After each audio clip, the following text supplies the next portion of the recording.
What? This boy. Welcome back to the Words from the Nerds podcast, where we bring you all of our glorious thoughts, opinions, and whatever else, maybe news sometimes, surrounding everything nerdy culture, superheroes, a lot of just cinema stuff as well. We're trying to branch out. We have been. And I am joined today by my two okay co-hosts. Had to be Aiden and Benjamin. Let's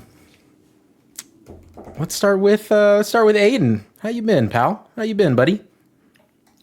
I've been dandy. I've been just great. So I guess since the last time we talked, this is a late episode because we had to get Ben's thoughts in here before he left on his trip.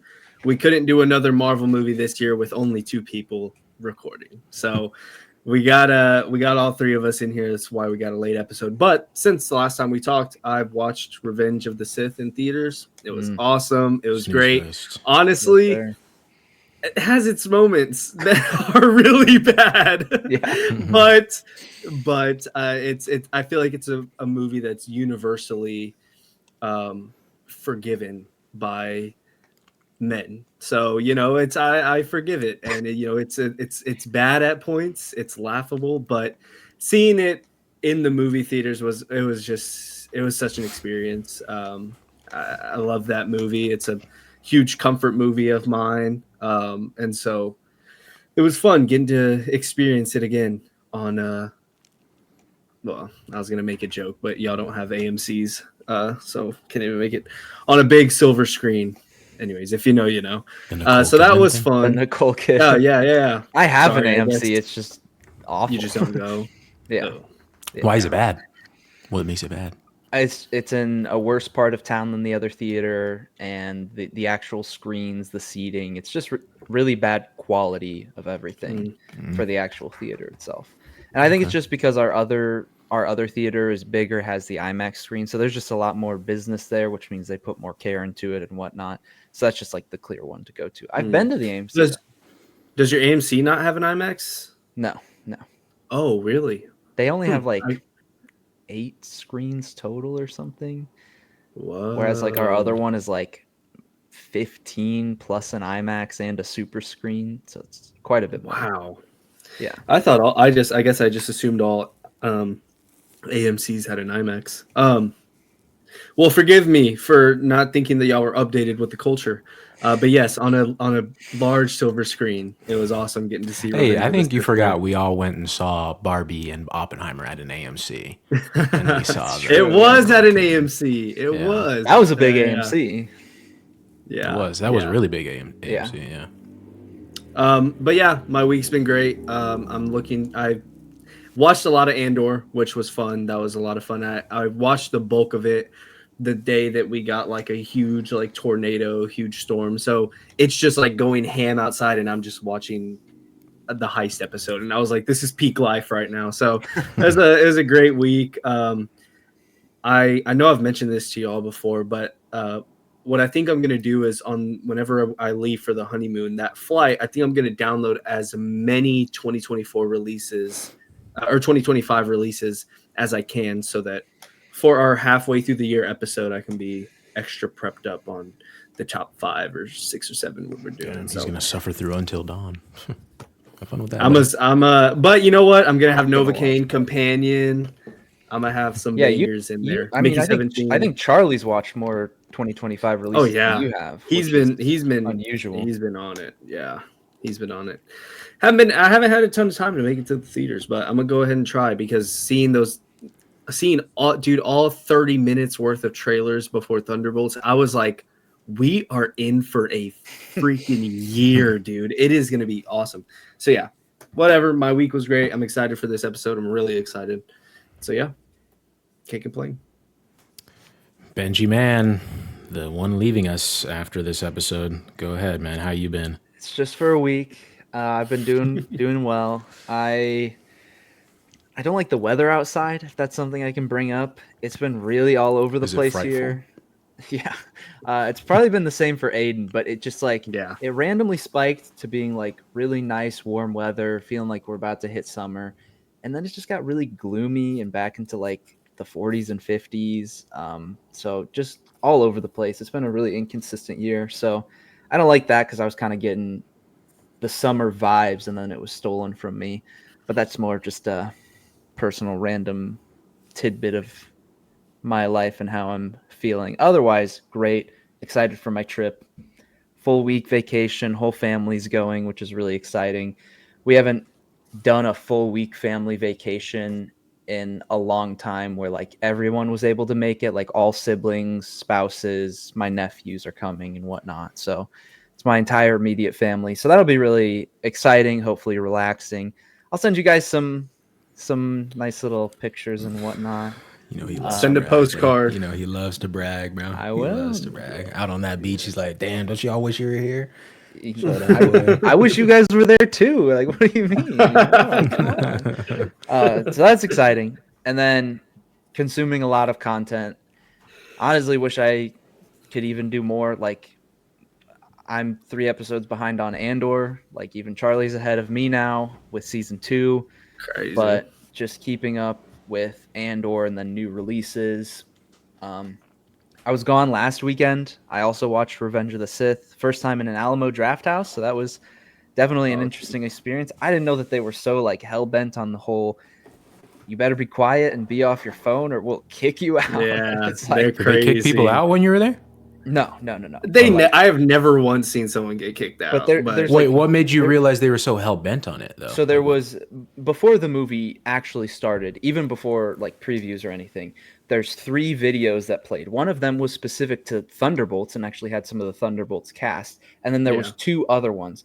And the point of all 3 of them is to be just like, you need to be quiet, no talking in the theater. And then another one was about you're not allowed to be on your phone. And then the third one very clearly said, if you hear somebody talking too much or if somebody's on their phone, you can report them and they'll get a warning. And if they get reported twice, they literally get escorted out of the theater.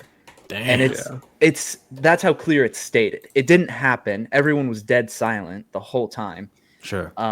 Which part of me was just like, dude, we're watching Revenge of the Sith. Like, quote it. Come on. I would rather be in a theater where we're quoting it, or when he walks in on the younglings, we start cheering. Like, I'd rather be in that theater. And instead, we were just dead silent. I mean, it's still great to watch the movie. I grew up on the prequels, but probably haven't seen them in like 7 years. Like, it's been a long time. So it was weird watching a Star Wars movie where it's just like, these don't feel like movies. Like, I just feel like I'm watching a story being told. There's like so little structure. It's just thing to thing to thing to thing, just nonstop, which, you know, it works in its own way, but it's just such a unique, I forgot how unique the George Lucas Star Wars movies are when it comes to how they just throw the story at you. But anyways, lots of content, and it's been very fun. We've been in a great season, and movie season is coming up. I was just talking to John, my best friend, about it, and we were just like, yeah, dude, like Mission Impossible, Ballerina, How to Train Your Dragon, and then we get into Jurassic World, Fantastic Four, Superman. Like, we're just like, oh yeah, we'll be at the theater every week or every other week for most of the summer. And it's like, it's gonna be so much fun, dude. It's so exciting. And then like peak TV dropping on top. Like, we got The Bear in June. Like, we got Stranger Things later this year. Like, say what you want. Those are all like the Stranger Things seasons are all events. You know, whether you like them or not, they're events. You brought up your movie theater, your atmosphere watching Revenge of the Sith. There was someone in front of me and Seth. There was somebody in front of us that had, and I kid you not, a baby that was not even a year old. Like, just like had him like this the whole time. He had his thing in and not a single hair on his head. A baby, like under a year old, bro, didn't say a word the entire movie. He did not make a peep. I was like, this is the coolest baby to watch a movie with. Like, he didn't say a thing. It was so wild because I was like, is that a baby? I was like, there's no way because it has not cried once. Dude, he was experiencing peak fiction at a young age. Like, gotta start him early. I would not be surprised if that was his first movie, like his first movie theater movie. And he didn't say a word. It was wild. Yeah, that's one of those I'm things. starting to like, think I imagined him being there. it's one of the things where like the dad is trying to convince the wife, just like, hey, like I gotta go see Revenge of the Sith, and she's like, no, you have to watch the kid. He said, don't worry, I got an idea. We got it. Just takes little bro to the He'll be theater. quiet. Yeah. So dumb. No, I mean that's fire. That sounds great. And then the other thing, of course, that I'm keeping up with is The Last of Us, which since I'm going to be gone and I'll miss this upcoming episode, and Charlie and Aiden will talk about it, I'm just going to give my brief thoughts on episode 3 before we jump into some of our other topics for tonight. I said it would be brief. I told you guys that a little bit ago, and it is very brief. I still hold the exact same feelings that I did before when it comes to how they decided to handle the story up to this point with Joel's death and the underdevelopment of the relationship between him and Ellie. And like, this is just the next part of that. Like, we're continuing on as if, you know, it did happen, but it's as if like we still are missing this huge chunk. And I still feel this just gaping hole in the story. And if they continue in this linear path of storytelling, then I'm not going to be a fan. I assume they don't. You know, I'm basing this based off of some of your guys' reactions, but I hope that this is not just a Ellie goes to seek out Abby to get her revenge, and that's the story. If so, like, I'll be really pissed off about it. The episode itself, I mean, it's a fine episode. I kind of feel similar to how I did about the previous episode, where with more of that added context, and if they had developed it better, this would be a good episode. It just, everything feels worse right now. Like, everything feels worse than it should. If this was, like I had said, It does for us too. I mean, at least for me, it feels a lot worse. I'm not gonna lie. Game wise, yeah.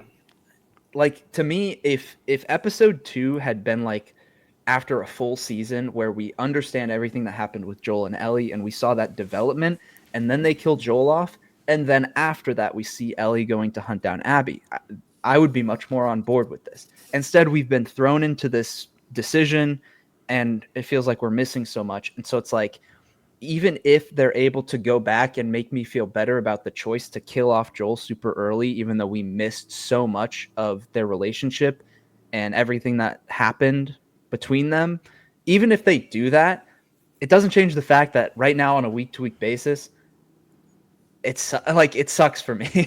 Like, I don't want to say it's a bad episode, but it feels like it should be better once I have the full picture in mind. And again, that's based on some assumptions and whatnot, but I honestly don't have too much specifically to say about the episode itself. Like, there was nothing crazy notable within it. And you know, I watched it a week ago, so maybe I'm forgetting certain parts and whatnot. But nothing is really standing out, and it feels very much just like going through the motions, going with the flow right now, and it's not bringing me back on board.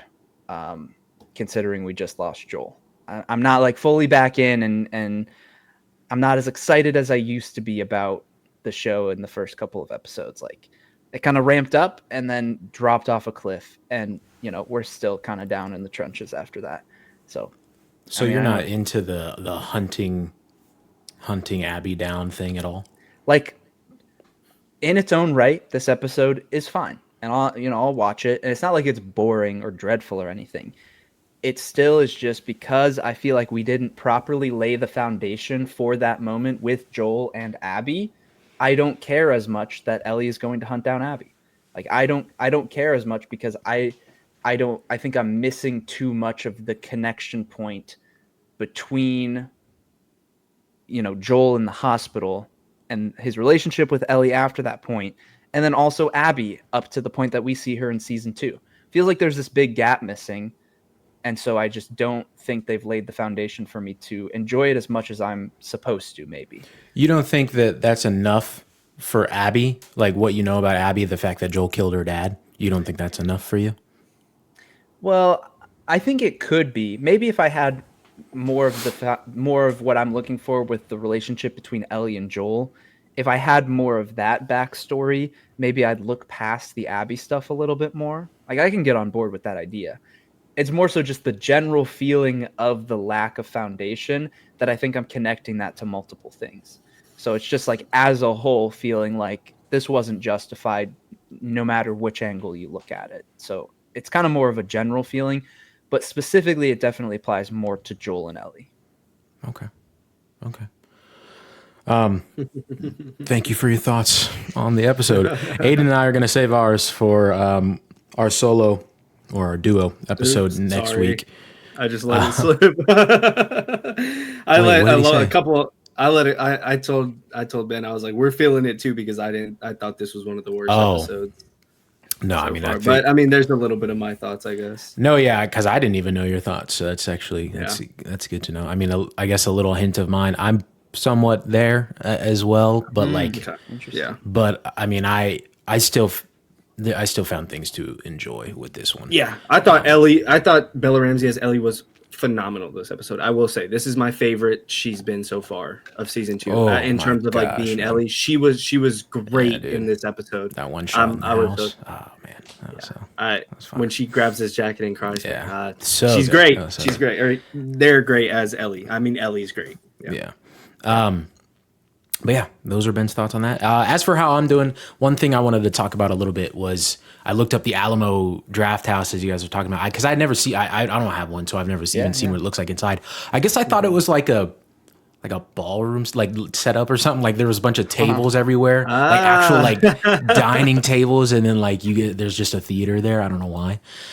Interesting. But I see like these seats. My theater actually has these like comfy seats, like these recliner seats. And comfiest seats I've ever been in for a movie. Yeah, and it was more the recline. Like the recline was like a perfect. Yeah. Like the way it tilted, it wasn't just like standard. I could take a nap in those chairs. I will say we don't have those trays. Are those trays a normal thing? So the tray is. Yeah. You go ahead, Aiden.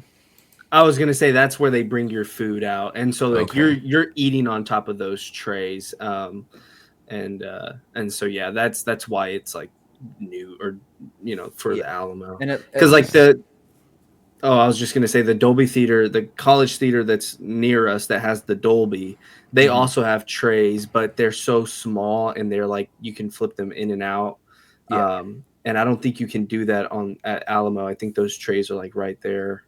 So the one that I was at, it was like on the side, and you just kind of tilted it to like directly above your seat, and it just kind of folds out and folds back in.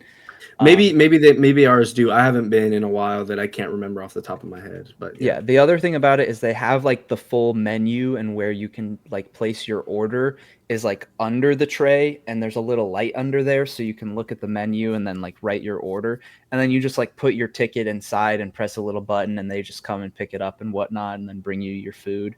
It's like it's really nice. Yeah, it's super sick. Yeah, I love the Alamo. Yeah, I love watching movies there. I'll just like if we go on a date, like me and my fiance, and it's a movie I don't care to see in IMAX or in Dolby, we'll just go there, and you got to prepare to drop at least $70 if you're gonna like have your food there. It's crazy. I didn't get anything, but my friend got a milkshake. He said that thing was $10. Yeah, dude, they are expensive. It's like, oh my gosh, dude.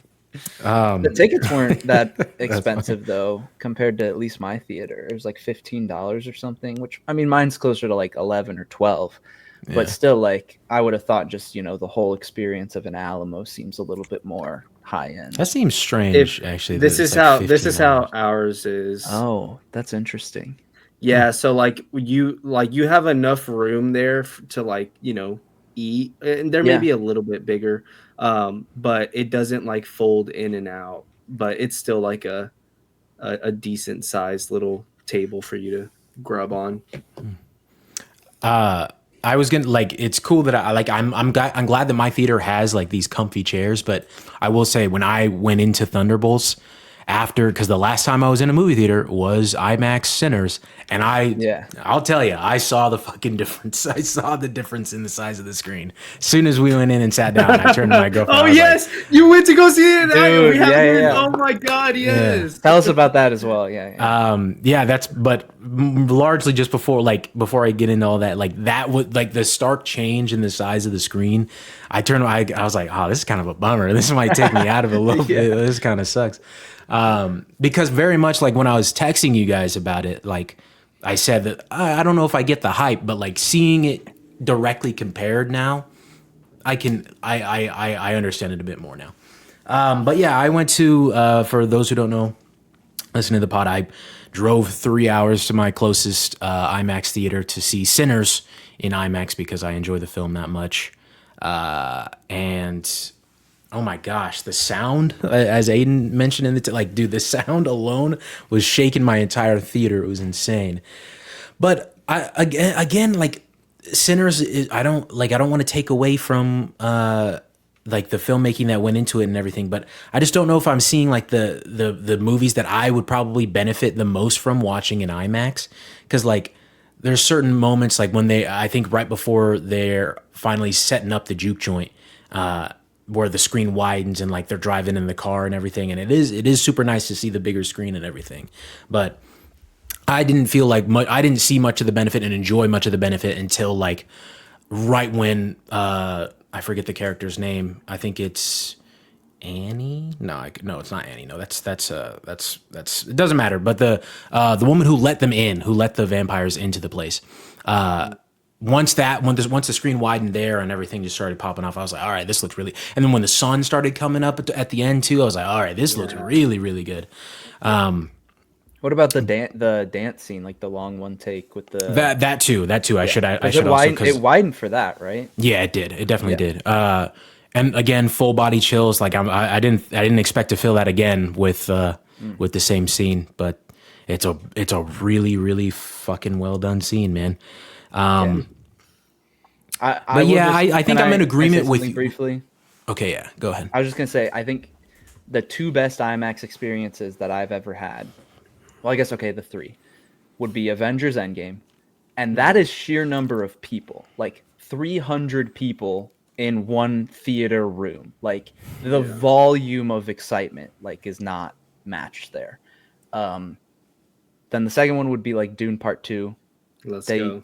Yep. Incredible, like the worm sequence and everything. It's just incredible. And then actually the third, Top Gun Maverick. Like I still haven't seen that movie. At all? I haven't seen it at all. Oh my god, brother, what are you doing? Like you'd probably. I will say after Thunderbolts, and I was going to talk about this. I did make me want to watch it, knowing that Lewis Pullman's in it. So yeah. But like that, the reason why that one was such a good IMAX experience is because that, like, I mean, Tom Cruise has said it many times. He makes movies where you want to go see it in a theater. And so seeing them actually fly those planes and do those stunts, and then you get the sound design and the huge screen and whatnot, like that just, it elevates the experience. Like, I get what you're saying, that, like, you know, at some point it's not that different. And I wouldn't use it for every movie, but there's certain ones where it's just like, I'm glad I watched that on the biggest screen possible, where it was absolutely shaking my chair and I felt everything. Sure, yeah. And I think I'm in agreement with that for like the music scene, and I'm glad you brought that up because I almost forgot to. For the generational music scene, like it did feel really well done. Beyond that, we wrapped up our little Minecraft 2-week phase, little Minecraft realm. Was that just the two of you?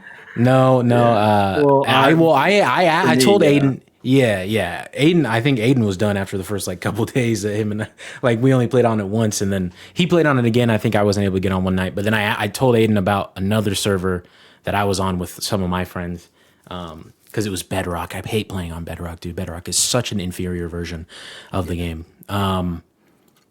But I had to tough it out because some people were only playing on console and there's no Java edition on console. But anyway, long story short, it ended with we all blew each other's houses up. Like we put traps of TNT under them. So finished that up, and then now we're here with Thunderbolts. And we will eventually get into that. But firstly, I want to dive into some Andor discussion. Andor season 1 specifically, even though I'm caught up with halfway through season 2 right now. And Ben is only 3 episodes deep into season 2, and Aiden has not touched season 2. But we have all finished season 1. And I think we all have some, I'd like to say varying thoughts, but probably not very varying, truthfully. I think we're all somewhat in agreement that it was pretty fucking great stuff. But Ben, you're our resident Andor dick rider, so I'll let you go first, pal. Well, it feels weird that you say that because when the show was first airing, I think in 2022 for season 1, I watched like the first, I think 5 or 6 episodes. It was probably 5 episodes on a weekly basis because they were doing a weekly drop. And so I watched 5 episodes in, and I was just like, dude, like this is just too much. Like I can't keep up with this for a weekly basis for 12 weeks. I just got caught up in other things, and so I just straight up dropped it. Didn't continue it.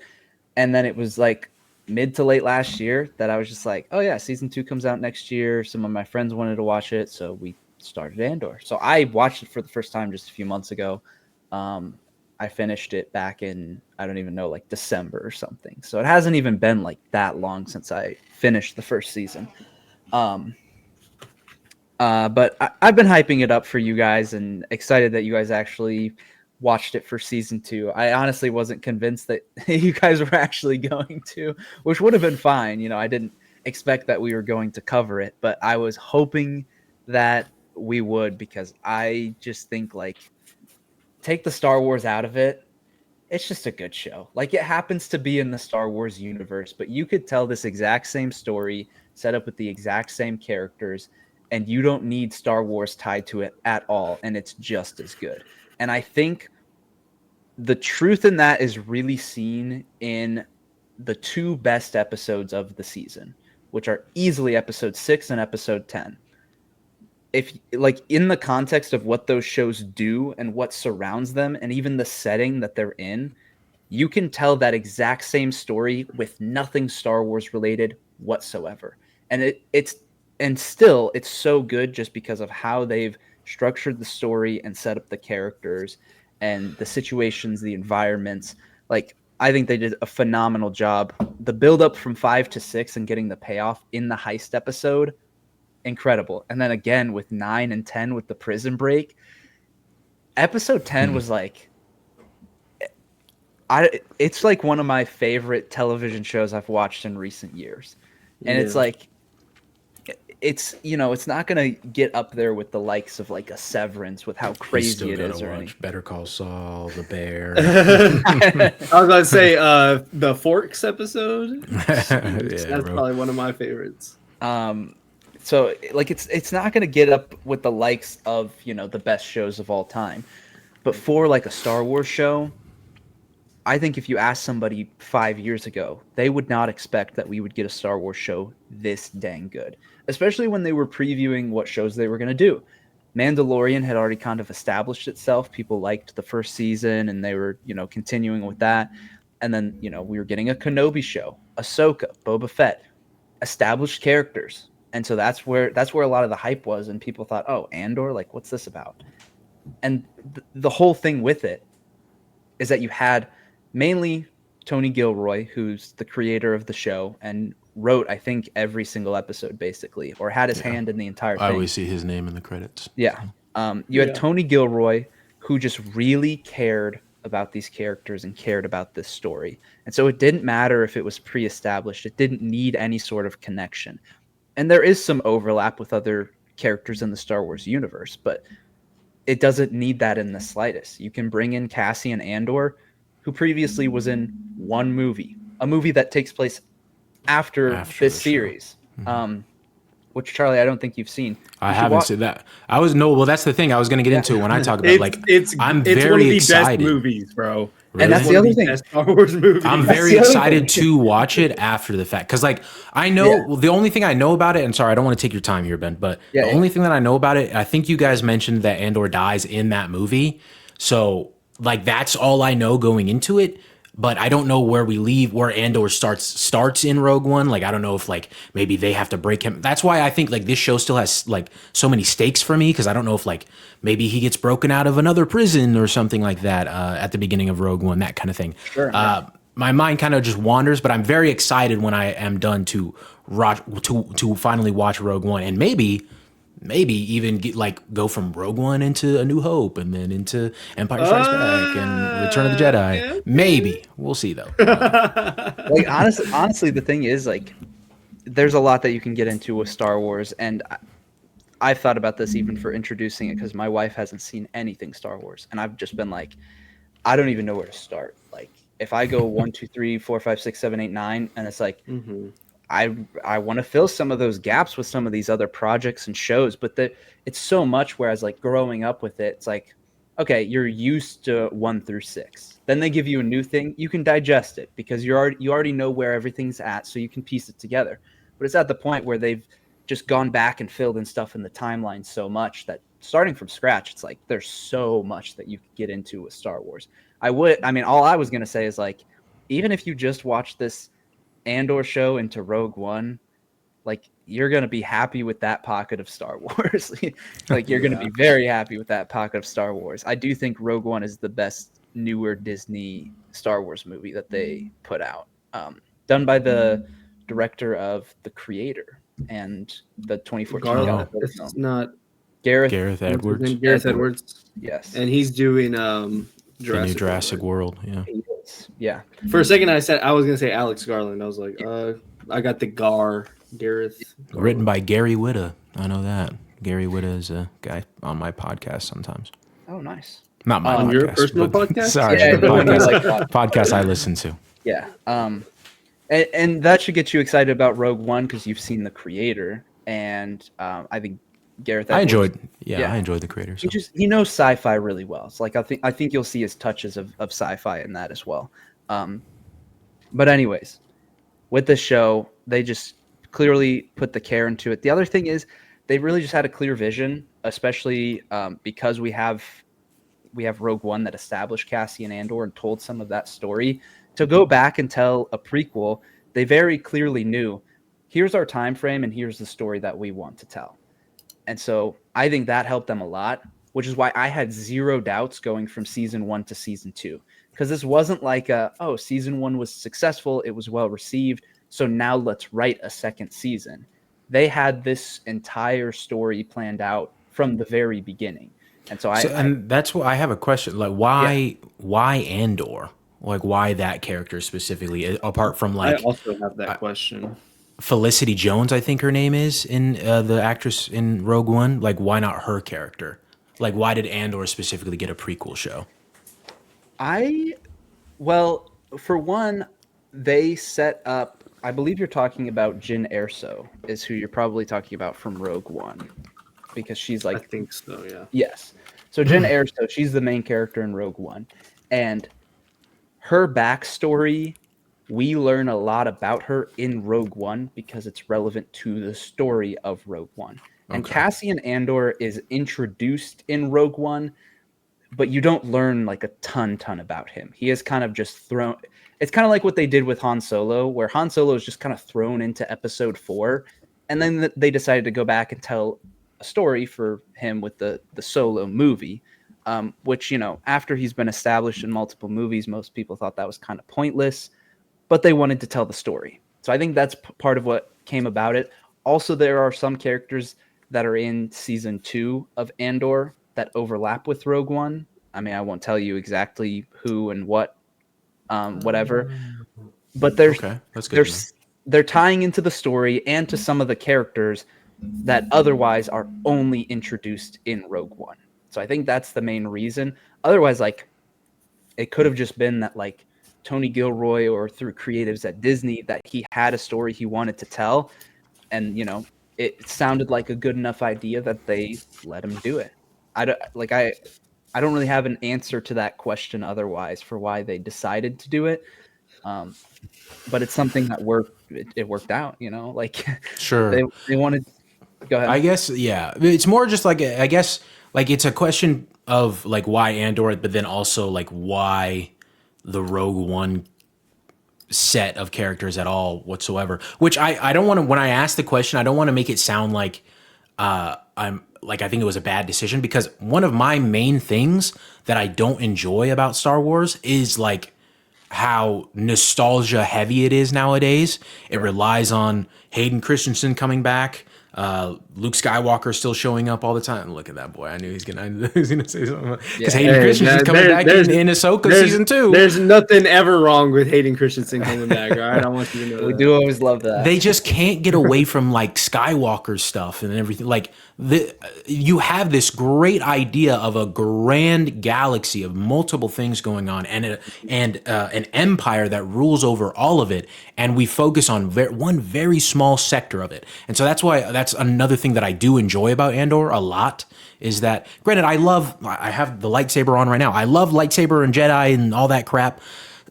Don't get me wrong, but I am more than okay with exploring like a different side of it, a more like personal and individual side of like maybe not the grand leaders of the rebellion that are trying to fight back, but people who are kind of down in the trenches of it. So yeah, and I do think part of it could have been Disney wanting to kind of fill in that gap and focus in on something that's more of like a spy thriller and less just like, oh, let's pick a Jedi like Ahsoka and just tell more of her story that we continue from the Clone Wars, which, I liked the Ahsoka show as well, not as much as Andor, but I liked it and still think, it was worth the watch.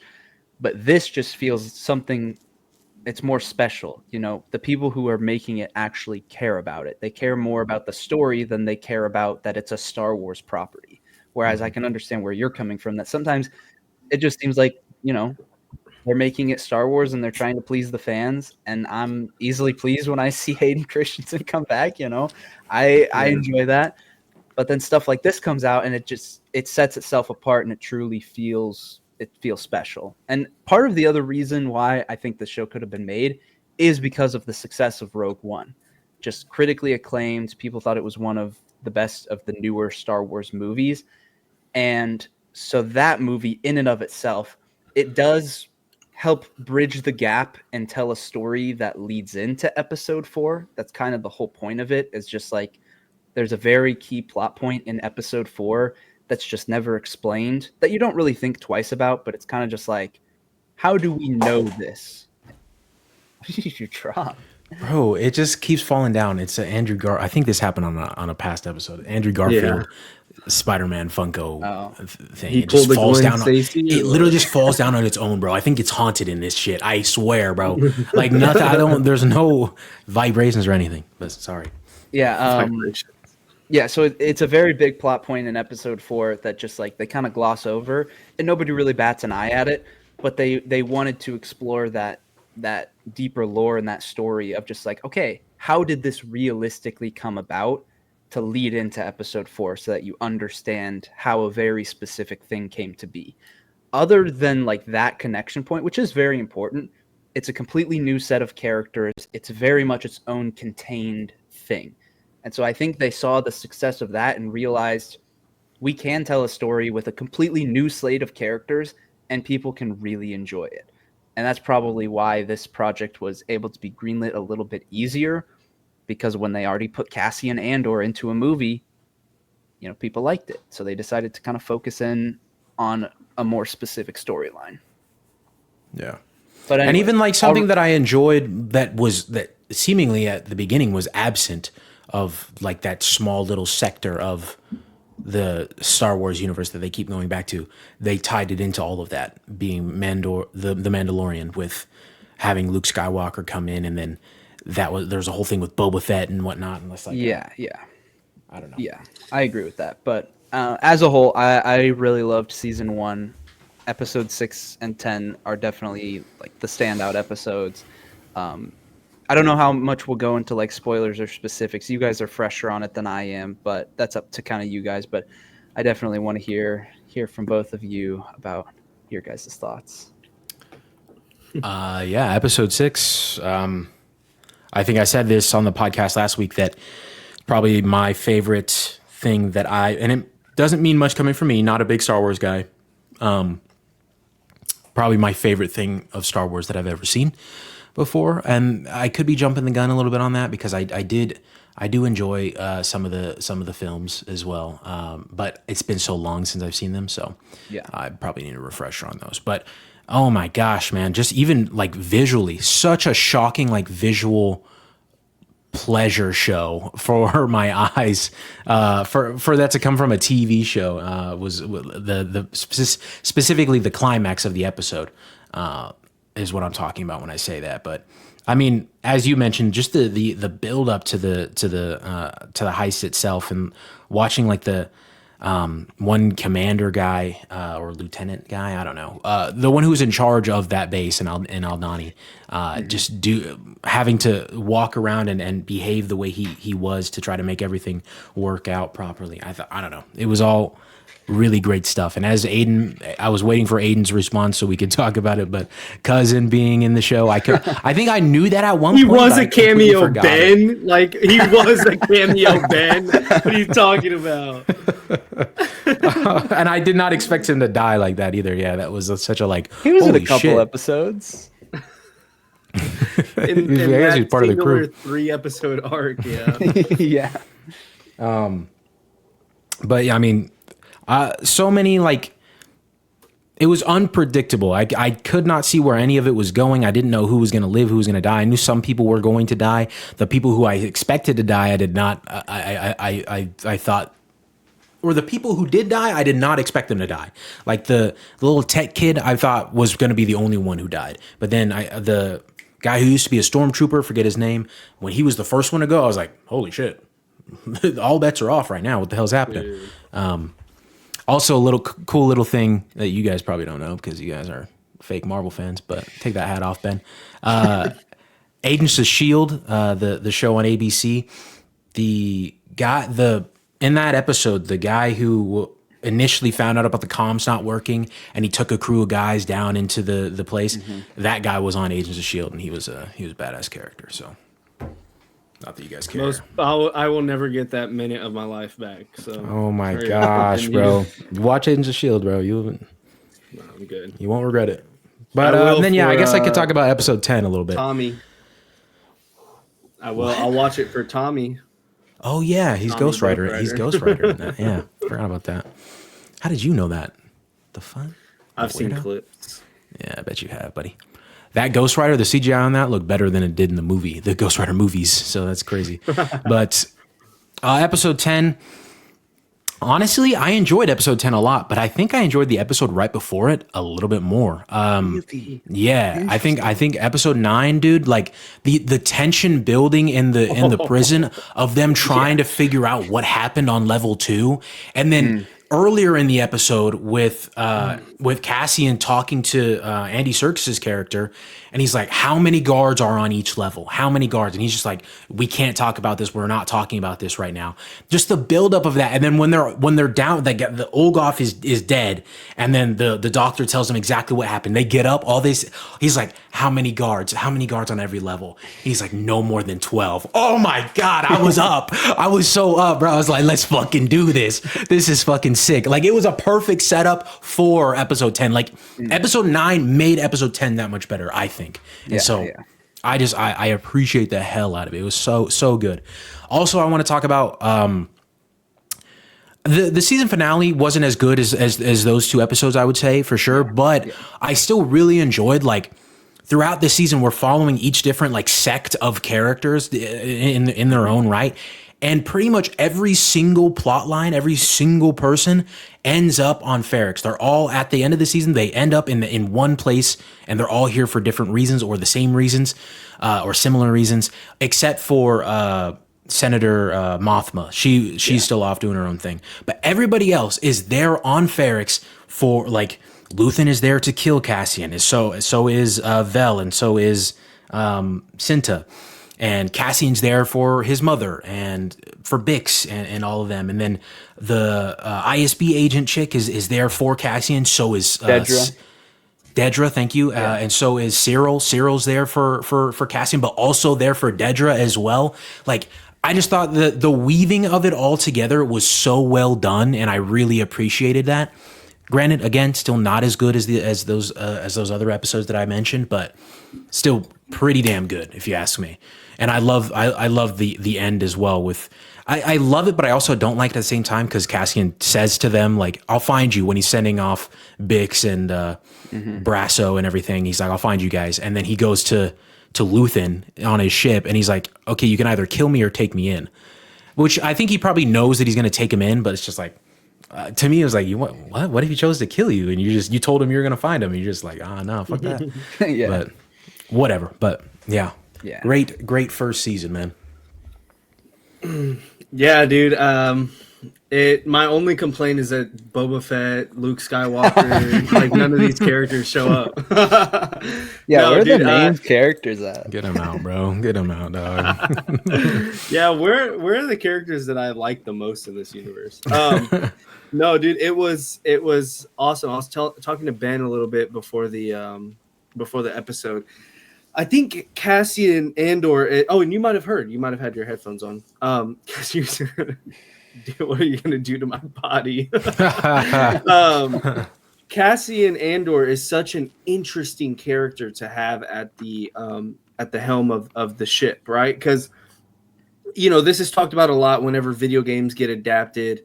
And granted, I don't know which one specifically, but video games where you get to customize your own character and you put your own personality into this character that you are controlling, right? So you pick the decisions, or you kind of go about it a different way, like Hogwarts Legacy, for example. Like Cassian Andor really feels like that character that you can kind of put yourself into. He's not a personality driven character, and so he's for that reason he's such an interesting character to have us follow around. And just, again, some of my favorite moments is the heist arc, episodes 4, 5, and 6. Just him finally connecting with those people that he is just kind of thrown into the wolves with, having to earn their trust, and even talking to Skeen about the my brother worked at an orchard or whatever, and he was killed by the Empire. Seeing Andor open up and have these people open up to him, even though Skeen turns around and just flips everything on its head. But again, even that moment is just like, fuck, this is great because we've built up on this for the past 2 episodes. The first 3 episodes, we have this amazing like kind of jump start, and I think splicing up episode 3 with him leaving Ferrix combined with him leaving Kenari, I believe it is, having those scenes all jump in between each other to show this as to show Ferrix as this traumatizing place for him, because eventually it will get to that point. And him going off on this new adventure. I think breaking these all up into arcs is just, it does wonders for this show. And I loved it a lot. And yeah, episode 6 was awesome. It was great. It was just a beautiful, beautiful way to end the episode. Oh my God, it was so, so good. And episode 9 and 10. Yeah, episode 9 was awesome. Him and Andy Serkis's relationship with each other. At that moment where he's like, I can't swim. And so he just stands there and everyone just like pushes by him and jumps in the ocean. It's like, dude, for you to end the episode off that way after these two have everything that they've been through again in the past, like what, 3 episodes after at 10 when they leave. I mean, yeah, the past 3 episodes, 2.5, to build their relationship and to have this arc be centered around them two. Again, Charlie, that moment where he says never more than 12, like to have all of that end with, I can't swim, so I'm just gonna have to stand here and like, I've gotten y'all this far, like go, I can't go with you. Fuck, man, it's so good.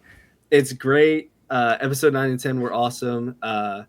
My only complaint, and Brandon has explained why this is the case to me, and Ben, you've touched on it, is that it just feels a little incomplete. Like the finale is just like, oh man, I thought we were gonna land that ship a little bit better. But if this, if I were watching this not knowing if a season 2 was ever gonna be made, I'd walk away being like, fuck yeah, that means we're definitely in a perfect world. We're definitely getting another season. And then Brandon explained to me that this is all one story that they've had thought out before they even started filming. So that makes it better to where now I can look at that and be like, oh, cool. Yeah, we're just on to the freaking X. Let's go. Like, I'm so locked in for season 2. I cannot wait to hear y'all explain what y'all thought about season 2 so far, because Brandon said there was a review that someone said in the year that Severance season 2 has come out, somehow Andor is still the best show of the year. Are you kidding me? Are you kidding me right now? How? So I'm itching to see, because I've stayed away from everything. I've stayed away from spoilers. I know one character that shows up in this most recent arc. Charlie, you probably it's probably no one that you know, but Ben, you okay? I didn't know if Ben you knew. It's a character that I watched. It's a character new to season 2, but he's also in Rogue One, like I was saying earlier. Yeah. Oh wait. Oh, I know. Wait, okay. You're talking about the ISB guy. Yeah. Aren't you? No, I wasn't. I don't know what you're talking about. Aiden. Wait, Ben Mendelsohn's character, right? Or no? That's who I'm talking about. Yeah, okay. That's the Director ISB character. Krennic. Yeah. Yeah. Okay. Yeah, I don't know who Aiden's talking about. I knew I saw him in something else Star Wars, bro. For some reason, but I thought oh my it was god, like, I thought he's it was like back in season 2. Let's fucking go, dude. Sorry, I shouldn't have spoiled No, it. that's sick. I the person I was talking about, Ben, I guess is just this most recent 3. Oh, then I haven't seen it. So that's what I was saying. Ben, you wouldn't know, but Charlie would, but he doesn't know the significance of it because it's a character that's in the from the movies. Yeah, okay. I did have a couple of other season 1 things I was just going to briefly mention before we dive into season 2. First of all, I was going to ask Mr. Charles, did you watch the post-credit scene for season 1? Yes, I did. Yes. Okay. And I had a feeling. Sure. I had a feel like, because I was like, dude, there's no like. Aiden, we know what they're building. There's no way. Oh, you didn't watch it, Aiden? I don't think I did. I'll pull it up right now while we're talking. You can just I'll pull it up right now. I made a guess because like it starts really close in, and as it's zooming out, and I saw the things they were building, I was like, oh, it's probably for that. And then I was oh yeah, it's right. I'm right. Yeah, I'm right. Okay, here's my live reaction to the post-credit scene. Well, that it makes sense, but also that really well ties into how everything flows through then Rogue One into Episode 4 and whatnot. Just like the core of Rogue One is very much about that, right? Yes. Okay. Yeah. It's details of that then tie into how some of Episode 4 plays out. Sick, dude! Oh my god, that's so sick. So that's what they were building. Okay. Just a short little something. So I was just gonna ask that real quick, just because I didn't know if you guys caught that. And then I was just gonna say, like, something we haven't mentioned is Diego Luna as Cassian Andor. Phenomenal. Like, he plays this character so well. 1,000%. And I don't mean to cut you off. It begs the question. He was in the running for Reed Richards for a while, and then he lost it last second, and they went with Pedro. Now, what I was saying earlier, where he's not a very personality-driven character, I think really would slap with Reed Richards.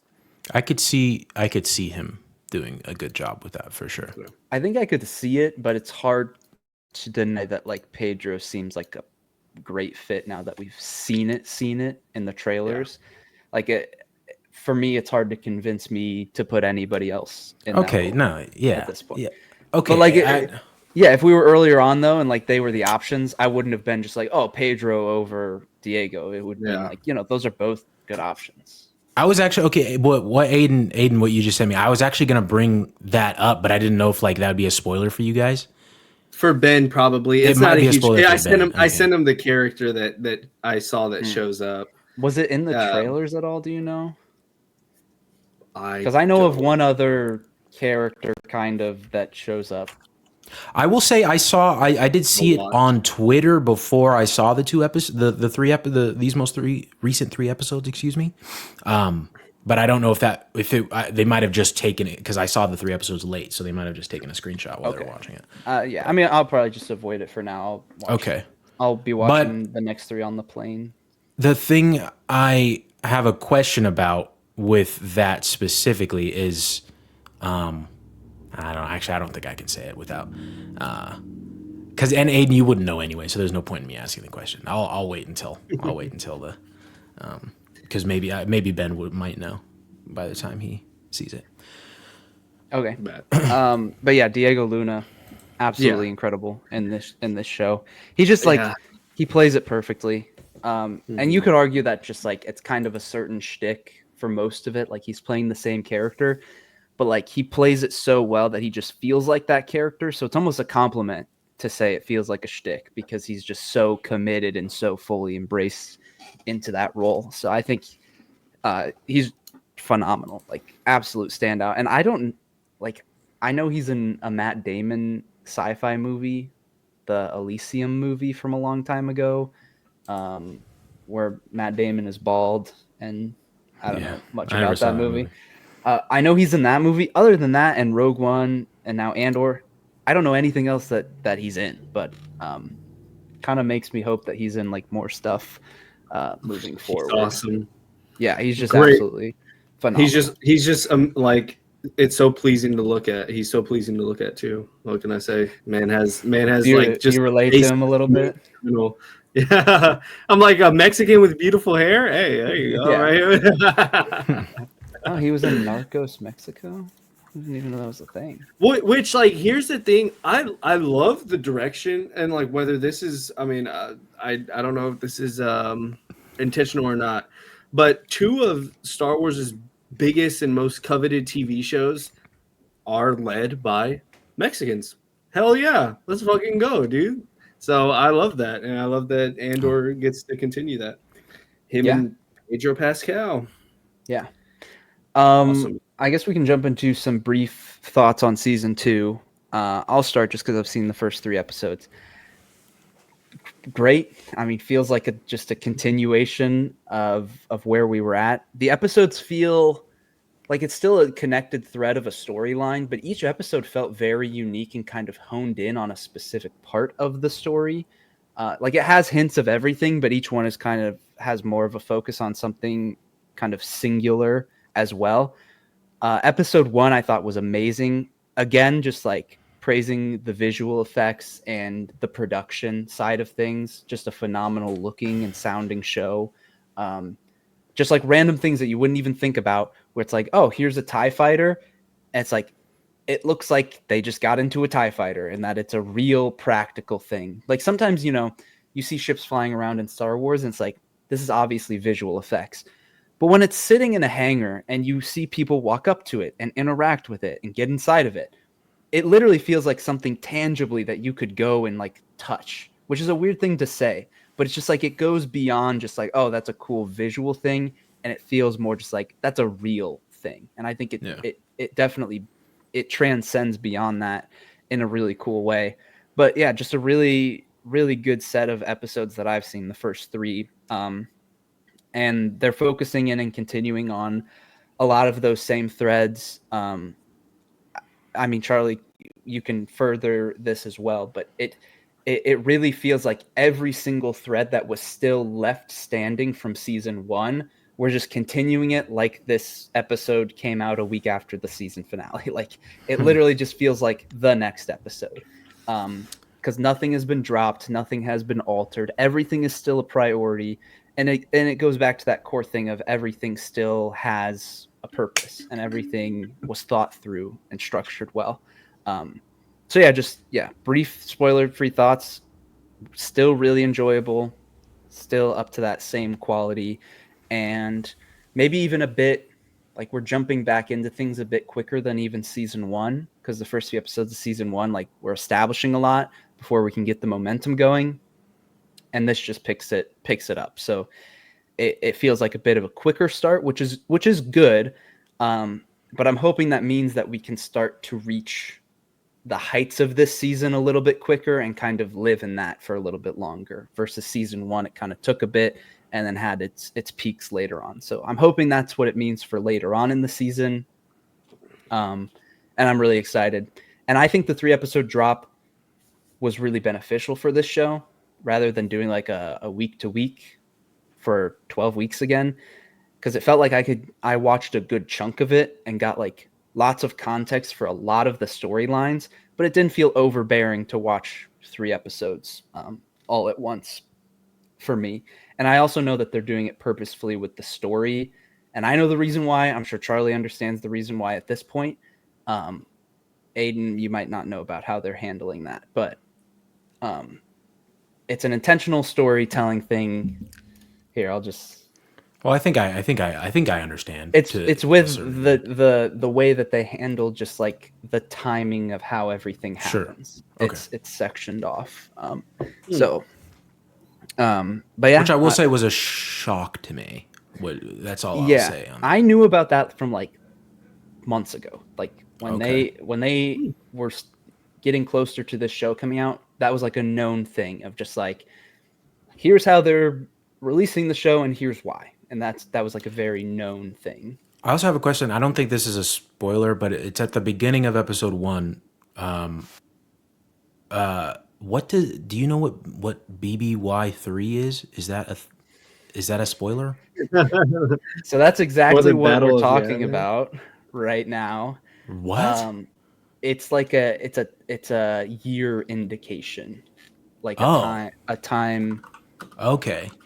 Well, see, I don't think that's So I still don't think before the Battle of Yavin, is what the abbreviation means. Which Yavin is one of the like planet systems, which I think it. Well, I actually shouldn't say that, but Aiden will know what I'm talking about after he watches the episodes. But yeah, is there like a time jump or something? No. I wouldn't. No, yeah, I wouldn't say that. Okay. Let's just say that Yavin is more clearly referenced in the first 3 episodes at one point. Because I don't even like what the Yavin. I don't know what the fuck all that shit is. Yeah, it's hard for me to Star Wars explain. nerds are weird, bro. Charlie, can you like take off? Or sorry, Aiden, can you take off your headphones for just like 1 second? Yeah, let me turn my volume down too. All right, go for it. So I think it's one of the episodes ends with Cassian flying off in the TIE Interceptor. It must be the 3rd one. I think it's the 3rd one. And you see kind of those like pyramid bases, almost like made of like stone, brick, and whatnot. Wait, are you saying though after he flew off with Bix and Will? Because that's the end of episode 3. Then am I thinking of the end of episode? What am I thinking of? Who flies? Are you thinking off? of when he flew off after he got away from those guys that had him tied up? Yeah, it must have been. Okay. That. Maybe that was the end of 2. But whenever he flew off and you see kind of the big stone brick, like pyramid-like buildings. Okay, sure. So that's Yavin. And, okay. One of the bases later on in Star Wars is Yavin 4, is like one of the base names or whatever. Oh, see, okay, I didn't know that I didn't know that okay, but I still don't think that's too much of a spoil because I don't know because does he know what year it is in? No, but it's more so if you don't know that every 3 episodes is a time jump, basically, which was a shock to me. Pocket of the story, and so that's their indicator is by telling. And I assume they did that at the start of episode 4. I haven't seen it yet, but I assume that's like, here's a year, and we're gonna tell this little pocket. Here's and then it will lead into something else. Yeah. Aiden. I look up and I just see both of y'all like this in the camera. Yeah. But Charlie, I want to hear your spoiler-free thoughts as well as just you've seen now half of the season, so you can speak even more into that. Yeah. A lot of interesting choices character-wise in the season that I am enjoying. But as an overall like first half of the season goes, comparing it to 1. It's a mixed bag for me because, like, as you said, like season 1 started off very, very slow, and I will say, in contrast to season 2, season 2 handles the beginning much, much better. But I still think like the high of episode 6 in season 1, I don't think that I don't think that I don't think I've seen that yet or felt that yet. So I think that might come in the later half. So far, right now, I would say like season 1 is better than season 2 as a whole of season 1. Not again like the first half of season 1. Probably still would choose season 2 just because there's so much more. As I said, character choices and that are still very much intriguing, and they're not. It's not like it's stale in any sort of way. But I will say, just in terms of like actual significant things going on, it's kind of lacking in that department for my taste. But there is some stuff to clench on too that is still very much like engaging and enjoyable to watch. Absolutely, I'm still having a great time with season 2.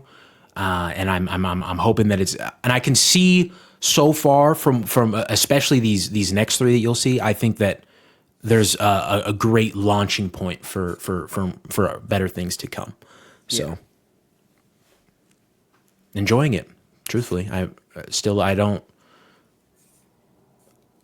don't think that I can definitively call season 1 better. So I guess I'll retract what I said, because season 2 is in its early stages, and as you said, like the specific way in which they're doing it is also kind of a bit jarring to me, and that I think that was part of maybe why like it seems a bit more disjointed in a certain way. But yeah, I think it might just feel like too much of a contrast to do that compared to season 1 can be the only thing that I'd be concerned about.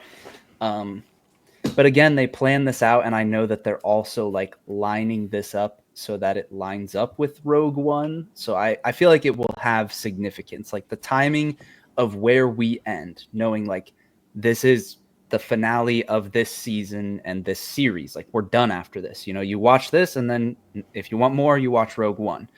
Knowing that that's the case, it makes me even more curious, like how they decided to bridge that gap.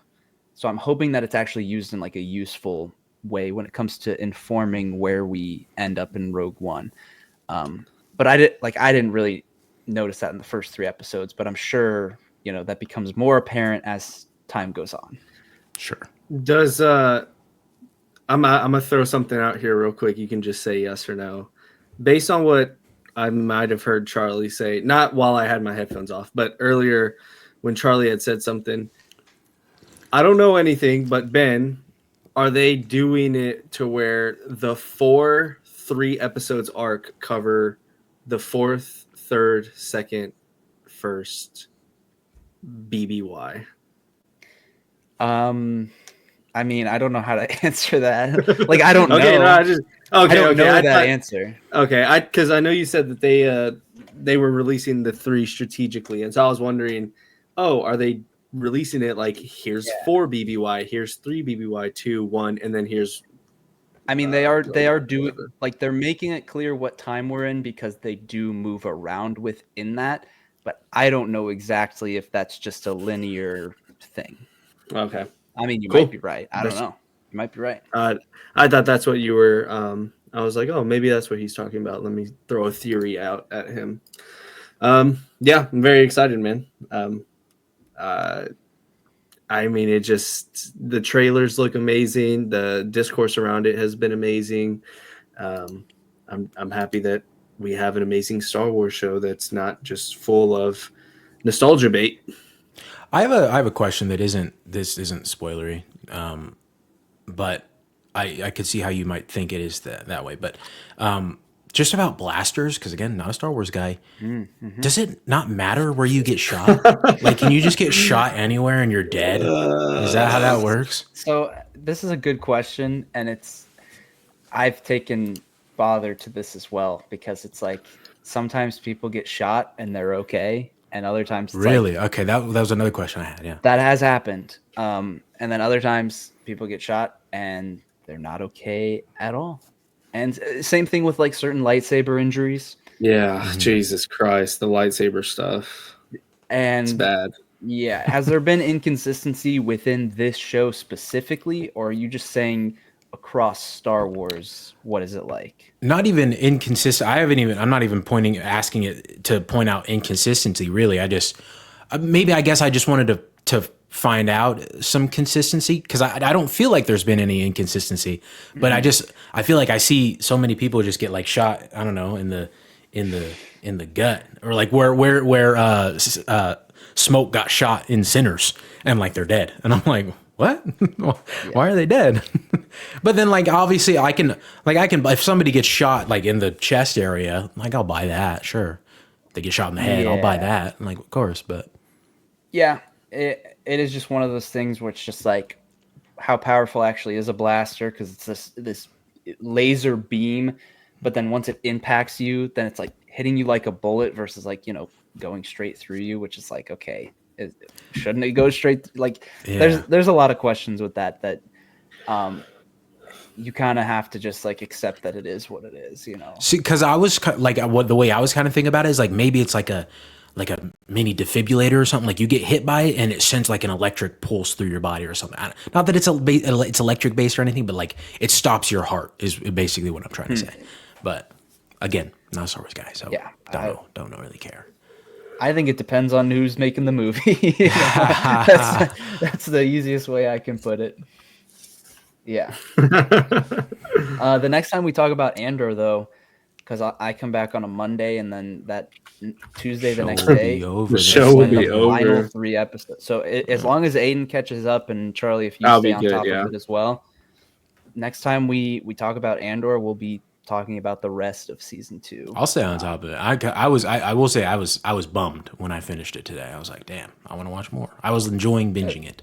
Yeah. I'm excited to get there. I'm excited to be there. And this isn't spoilers either, but Charlie, I do think that 7, 8, and 9 will be big episodes. And Why do you know that? I only you haven't say even that, seen the most recent ones. So here's the thing. The 2 reasons I say that is, one, because there are a couple of things that happen in Star Wars lore that have been referenced in other media before. And it also was known that some of those things will be showcased in this show. It was just like, oh, Andor's going to cover this thing that's been referenced many times, and we're actually going to like see it happening. So that's one reason. And then 2 is Diego Luna did like an interview and was asked what his favorite episodes of season 2 were. And he said episode 1, episode 8, and episode 9. So I'm just I'm trusting that man that, if he picked 2 episodes back to back, that those might be bangers, Okay. I'm just hyping it up a little bit. I have no clue, but it seems like it could be a back half kind of show. I will say, going back to the character that Aiden sent me real quick, I'm not going to bring it up. Don't get me wrong. But I do think that I don't like the way they show up in the episode that I saw. I don't think it'd be a spoiler to bring it up to you, Ben, but I'm still not going to do it. Thank you. Yeah. I had only seen discourse around actor stuff. So that's all I'll say. See, and that's why I wanted to bring it. That's why I want to bring it up. But yeah. But that's fine. I'll wait. Yeah. Cool. All right. Well, those are our thoughts on Andor. And before, I know everybody's waiting for it. It's because of the title and thumbnail. But before we jump into Thunderbolts, it's time for a little bit of a movie fantasy draft list update. Now, what has happened since we've been gone? Still nowhere. I mean, like, holy fuck. Well, okay, Aiden's very clearly showing. I still can't. I have no skin in the game, and I hate it. I have none. No, let's look at what's happened since we've been gone. Well, first things first, I guess I'll talk about another drop in The Last of Us. The Last of Us Season 2 Rotten Tomatoes audience score, the popcorn meter, has dropped below 50%. So now that is -2 points, which really sucks because the 95 critic score only gives me a total of 3 points. So now I'm down to only gaining 1 point from The Last of Us. So if it goes down again, then I am at a net zero with The Last of Us. But I don't know. We still got a couple episodes left. There's only 7 episodes this season. That is crazy. What? Wow. Yeah, there's only 7 episodes. Yeah. So we are over halfway through. Or no, we're not. We will be after the next episode. We're almost halfway through. Yeah. And then after The Last of Us Season 2, after that little catch up with that one, now I'll bring us over to what we just were talking about, Andor Season 2. Now that's on Benjamin's list, and I don't know which one dropped, but Benjamin, it was at 6 points for Ben, but now it's at 5 points for Ben. So that made Ben drop a point. 100% or 99% with no audience to a 97, which only gets him 3 plus 2 from the audience. 2 for the audience score. And if it drops one more in this, which it was dropping, score, it's been like going today, back and forth. It's been going from 79 to 80, like so many times throughout the day. Oh damn! I didn't even know that. So yeah, if it drops and stays dropped, that will only net Benjamin 4 points instead of the 5 that is currently netting him. But that brought Ben down to 9 points, total points instead of 10. And then the last bit of an update comes from what the film we're about to talk about, Thunderbolts, which I don't think we got to talk. Or no, we did talk about the critic score last week, didn't we? Yeah, the audience, wasn't there. The audience is the new one. So. Wait, did we? Because no, we didn't actually. No, we didn't. We didn't. Yeah, we didn't. It debuted at a wonderful 95%, but it has since dropped down to an 88% critic score, which still gives me a cool I believe 2 points. So I'll take that. And then its audience score is currently sitting at a 95%, which nets me 3 points, giving me a total of 5 points. Which gives me... I'm sorry. Am I seeing that correctly total. On the right side of the screen there for Rotten Tomatoes? Oh my that God, what? Megan is a 93% critic score. What? Are you kidding me? Let me click on this, I guess. Wait, this Are is you real. kidding This me? is actually real. Yep, 93 critic. Wow. Oh my God. Why are we basing our shit off of this? Are you kidding me? What? Shit. That's crazy. This above Thunderbolts is insane. That's insane. Crazy, bro. That's disgusting. But yes, Thunderbolts gives me 5 points, and that brings my total, and counting The Last of Us going down to 1 point, up to 22 points total. Jesus Christ. Now, keep in mind, that is still with pretty much the entirety of my picks having aired or come out, as you could say, with the exception of the third Knives Out film, Wake Up Dead Man, which will not be until much, much later. So I am tapped out. I am tapped out for pretty much the entire rest of the year until Wake Up Dead Man drops. We'll pretty much just be following Benjamin and Aiden for the rest of the year. Even though I'll keep peeking back at, and I'm sure these guys will too, keep peeking back at my projects and see if anything drops or anything. I'm sure they're itching. They're itching to see if any of mine drop. I'm not gonna lie, I just checked Invincible just to see. I checked it before. Yeah, I checked it before we started recording today. And we'll have Mission Impossible here pretty soon in the next couple weeks. Yeah, that's true. That's true. I forgot that's May. That's so nice. I'm so excited. Yeah, it's literally in like less than 3 weeks. Super sick. All right, so who's taking Invincible season 4 next year? Whoever the wheel picks. Whoever the wheel picks. Yeah. Nah, I feel like even if Ben gets first pick, he's not taking Invincible season 4 as his first choice. I don't think he is. I don't think he will. I think Aiden will. I think if Aiden gets first, I would consider it. I will, because it might be like it's an easy 100% in the bag. Maybe, potentially. Or it could be the worst high 90s. That's true. That's the risk.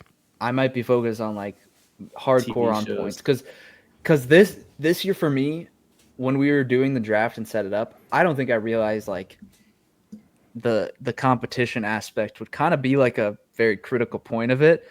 So I really did like. I also picked a You list just picked that I what you wanted. wanted, yeah. Because I told you guys as we went throughout. I Yeah. literally got the 5 that I wanted. Like I would not have changed my 5. And Sure. so that was not based on like, oh, these are going to be the 5 best reviewed things. It's like obviously like Invincible or Stranger Things would be like better picks. But it was just like these are my 5 things that I'm basically most looking forward to for this year is what my list was. I would say like same thing for me. Like I didn't get everything I wanted. Yeah. I would have loved to have had Fantastic Four on my list as well. Obviously, Aiden beat me to that.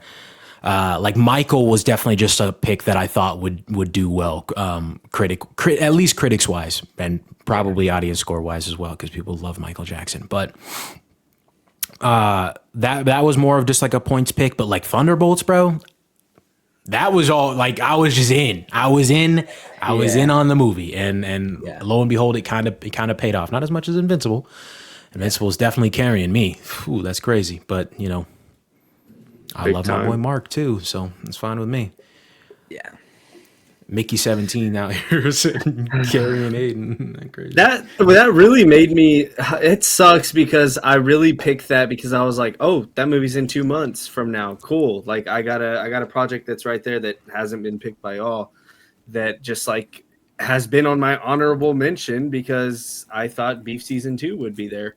So then I just had to kind of slot it in real quick. But at the same time, it's like my other option. The other honorable mentions I had on there were One Piece Season 2, which One Piece Season 1 live action is actually crazy on Rotten Tomatoes. So I should have put One Piece Season 2 on there.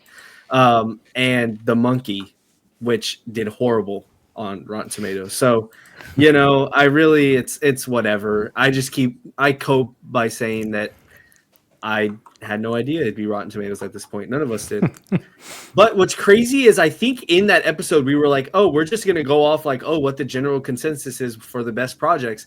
If that was the case, Charlie still fucking wipes us. Like Thunderbolts, Invincible Season 3, and Sinners, the greatest like reviewed movie of the decade. It's so, I mean, whatever. Either way, whatever. Who cares? Dude, that was Michael getting delayed just before Sinners came out. Oh my gosh. Talk about the stars aligning. I just want you to know, Charles, that whenever Michael comes out, that we will be reflecting back on this and seeing if it would have changed the outcome of your list. I want to, because I truly do think that Michael's going to be a heavy hitter. I do think. But so I'm looking forward to that. I'm looking forward to pointing back to that. But yeah, so the next project that will be talked about will be Mission Impossible on all of our lists. So and Ballerina is 2 weeks after that. Damn, only 2 weeks? Yeah, I think Mission Impossible is like the 23rd, and then Ballerina is June 6th.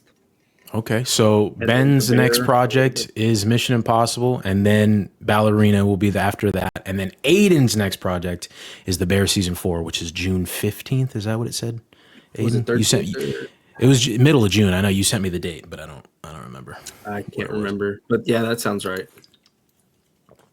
The 13th sounds right. That's a Tuesday. It's kind of a bummer. Yeah. I don't like my list being pretty much done right now. I know. That's why, like, you guys are just gonna be racking up points, and I'm just gonna be sitting here. You're at 22. I know. I mean, my list is done after July, like after Superman. Yeah, I'm just your list is done. Yeah. I don't think there's any way I can win. I don't see any project of Ben's because, like, Charlie, I got you on The Last of Us. Like, boom, there you go. I match you there. I could at least match you or go above on the rest of them. But, like, Ben's, I don't see Mission Impossible or Ballerina only garnering 2 points. I mean, I don't know. Superman, maybe, but I doubt he keeps that before July. Dude, I've been. That's what I'm saying. I've been thinking. That's what I'm saying.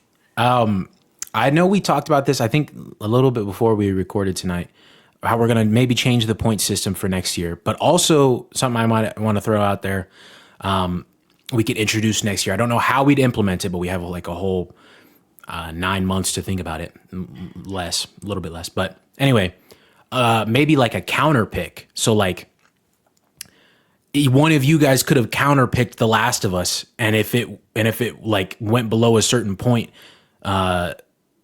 degree for me, those points would then go to you. So like I don't know. Again, I don't know how it'd be implemented, but just as an example, we could each counterpick one project on somebody's list, and if it does bad, somewhat decently bad, we could see the benefits from that. But yeah, as you said, and vice versa, if it does good, then we get punished for that. Yeah. But anyway, as you said that, it would be cool to implement some sort of system like that, or even like a side bet system where you like almost you're literally just like, if you say, oh, I have ballerina, I'm gonna wager that against the Bear season 4, and I'm gonna put 20 points on the line. So like 20 of my ballerina points then goes to Aiden's points for the Bear season 4 or something like that. Yeah, we each put up 20 points. Yeah, you get like one like wager where you get to pick I'd against another person's. I'd do Fantastic Four against Thunderbolts. seeing how like I'd be confident that Fantastic Four performs better Rotten Tomatoes. Dude, I mean, I think it will too. But the thing is, like, you might say, oh, that's kind of obvious. You can just say, well, I'm going to pick Mission Impossible to go against, like, Wake Up Dead Man. It's like, okay, that's probably a safe one. But a lot of these, who knows? Like, The Bear, Stranger Things, Fantastic Four, Mission Impossible, like, all of those, and now, like, Invincible and Sinners. It's kind of, at the start of the year when we don't know as much about these projects, those truly are just, like, gut feeling bets. There's you can't really base it off of anything, and it's not super obvious until we start getting trailers and then reactions and then scores ultimately. But I think that would be a cool thing to do as well, just like some other way to spice up the point system. But I'm sure we'll come up with a lot of things to refine it. Yeah, like I like even what we had already discussed. I think I love the swap that Charlie had brought up, having the one swap, but I even think like a bench player that you can like sub in at the last minute. So like if Mickey 17 early reviews aren't looking great and I got like Beef season 2 on my bench, I can be like, hey, I'm swapping out Beef season 2 and Mickey 17, and then you're stuck with that. So you pick an extra. We all have an extra pick, and then you also have your swap that you can freely pick from. So yeah, I don't know. A lot of cool things, a lot of fun things we can do. I'm excited for next year's. I'm so excited now that we finally, I understand it now. I'm winning next year. I got you. Yeah, but who's going to be the inaugural winner, bro?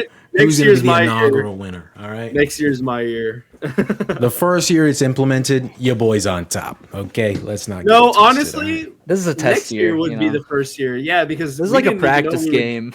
We didn't know we were doing Rotten Tomatoes. Genuinely, that's true. I want to say that maybe that went into my Last of Us season 2 pick, because like I didn't know we were gonna count like audience score or anything either, because like now I'm paying for that with Last of Us. So we also didn't do it right at the start of the year, because I'm sure somebody would have picked Severance. That's true. I mean, like next year we got to do it like the very first episode that we have of the year. Yeah, we need to even like record it ahead of time. Early. So that Yeah. But we'll in case anything drops like January 1st or something. But yeah, that is our updated list. I am currently sitting at 22 points. Benjamin is sitting at 9, and Aiden is sitting at 2. We will continue to update the list. The next update will not come until 2 episodes from now, though. Well, I mean, we'll keep checking back if any of my points drop or anything like that. If Andor goes down another point, we'll touch on that. But we'll see. Daredevil audience as well is sitting at 80, which, as Aiden said, if people watch it at the end of the year, watch season 1 in preparation for season 2, who knows? Like by December, you never know what's actually going to happen. True. Yeah. And with that, it's time for us to move on to the main event. Thunderbolts, everybody. Marvel Studios Thunderbolts, which just released yesterday, technically, even though Aiden and I both watched it on Thursday. Ben actually fresh out of his viewing of the film right before we started recording this. So I know we had Ben go first with Andor, but I kind of want to get fresh thoughts from Ben right off the gate. And I think Aiden will probably remember the most. He's seen it twice. I've seen it once, and it was 2 days ago. And Ben just got out. So Ben, I'd like you to go, brother. Wow. I didn't expect to be going first, to be honest. I don't want to let you guys down here. I just want to preface. I don't want to let you guys down here. I really love the movie, and I think it's great. Okay? And I want to say that up front. I want to start, though, with my biggest takeaway going out of it that's kind of a negative. And it doesn't really have to do with the movie, but more take a step back, greater picture of the MCU, which we talk about a lot. We always, when we get a trailer or a new release, it's always like, is Marvel back? Are we back? That's always the question. And I was talking to John on our way home, and we were talking about just, the state of the MCU and whatever. And he's just like, bro, I'm not gonna lie, we're back, this is Marvel's back. And I wasn't at that same level as he was, so I evaluated, because we drove back to his house, and then I got to drive home and think about it and really just process what I was actually feeling. So here's the way that I want to put it. This movie feels like a return to the stage of Marvel when we were consistently getting good Marvel projects, like the era of 2014 to 2019. This movie feels like it fits in perfectly with that section of movies, just really solid films every time. And then every once in a while you'd have a standout film. And so that fits in with that era of Marvel. And so in that regard, yes, we got a good Marvel movie, but I feel like some people, because we've been so low on a lot of Marvel stuff over the last few years, I feel like when we get a glimmer of what we used to have, that almost has people overhyping and overexcited about this project. Because it's like we've been so down that when we finally get back to where we were, it feels higher than it was. The high is better because we were so used to the lows, whereas we used to just be highs happened all the time. And so I only say that to say this is a really good movie, and I did really enjoy it. But I think some of the discourse surrounding it is getting overblown by the fact that we are actually getting a good Marvel movie in an era where that doesn't happen very often. So I don't think this is the best Marvel movie since Endgame.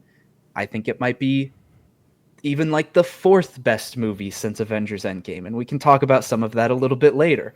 It's a really good movie. And I just wanted to preface with that I'm kind of feeling that way of just yeah, I'm glad we got a solid entry into the MCU. Of course, I'm very happy. But I don't feel fully back, fully in. It's not, it hasn't brought me back completely. Now, if Fantastic Four cooks and then Doomsday cooks, sure, we can be fully back. And this is a great step.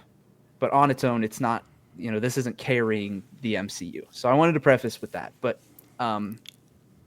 diving into the actual movie,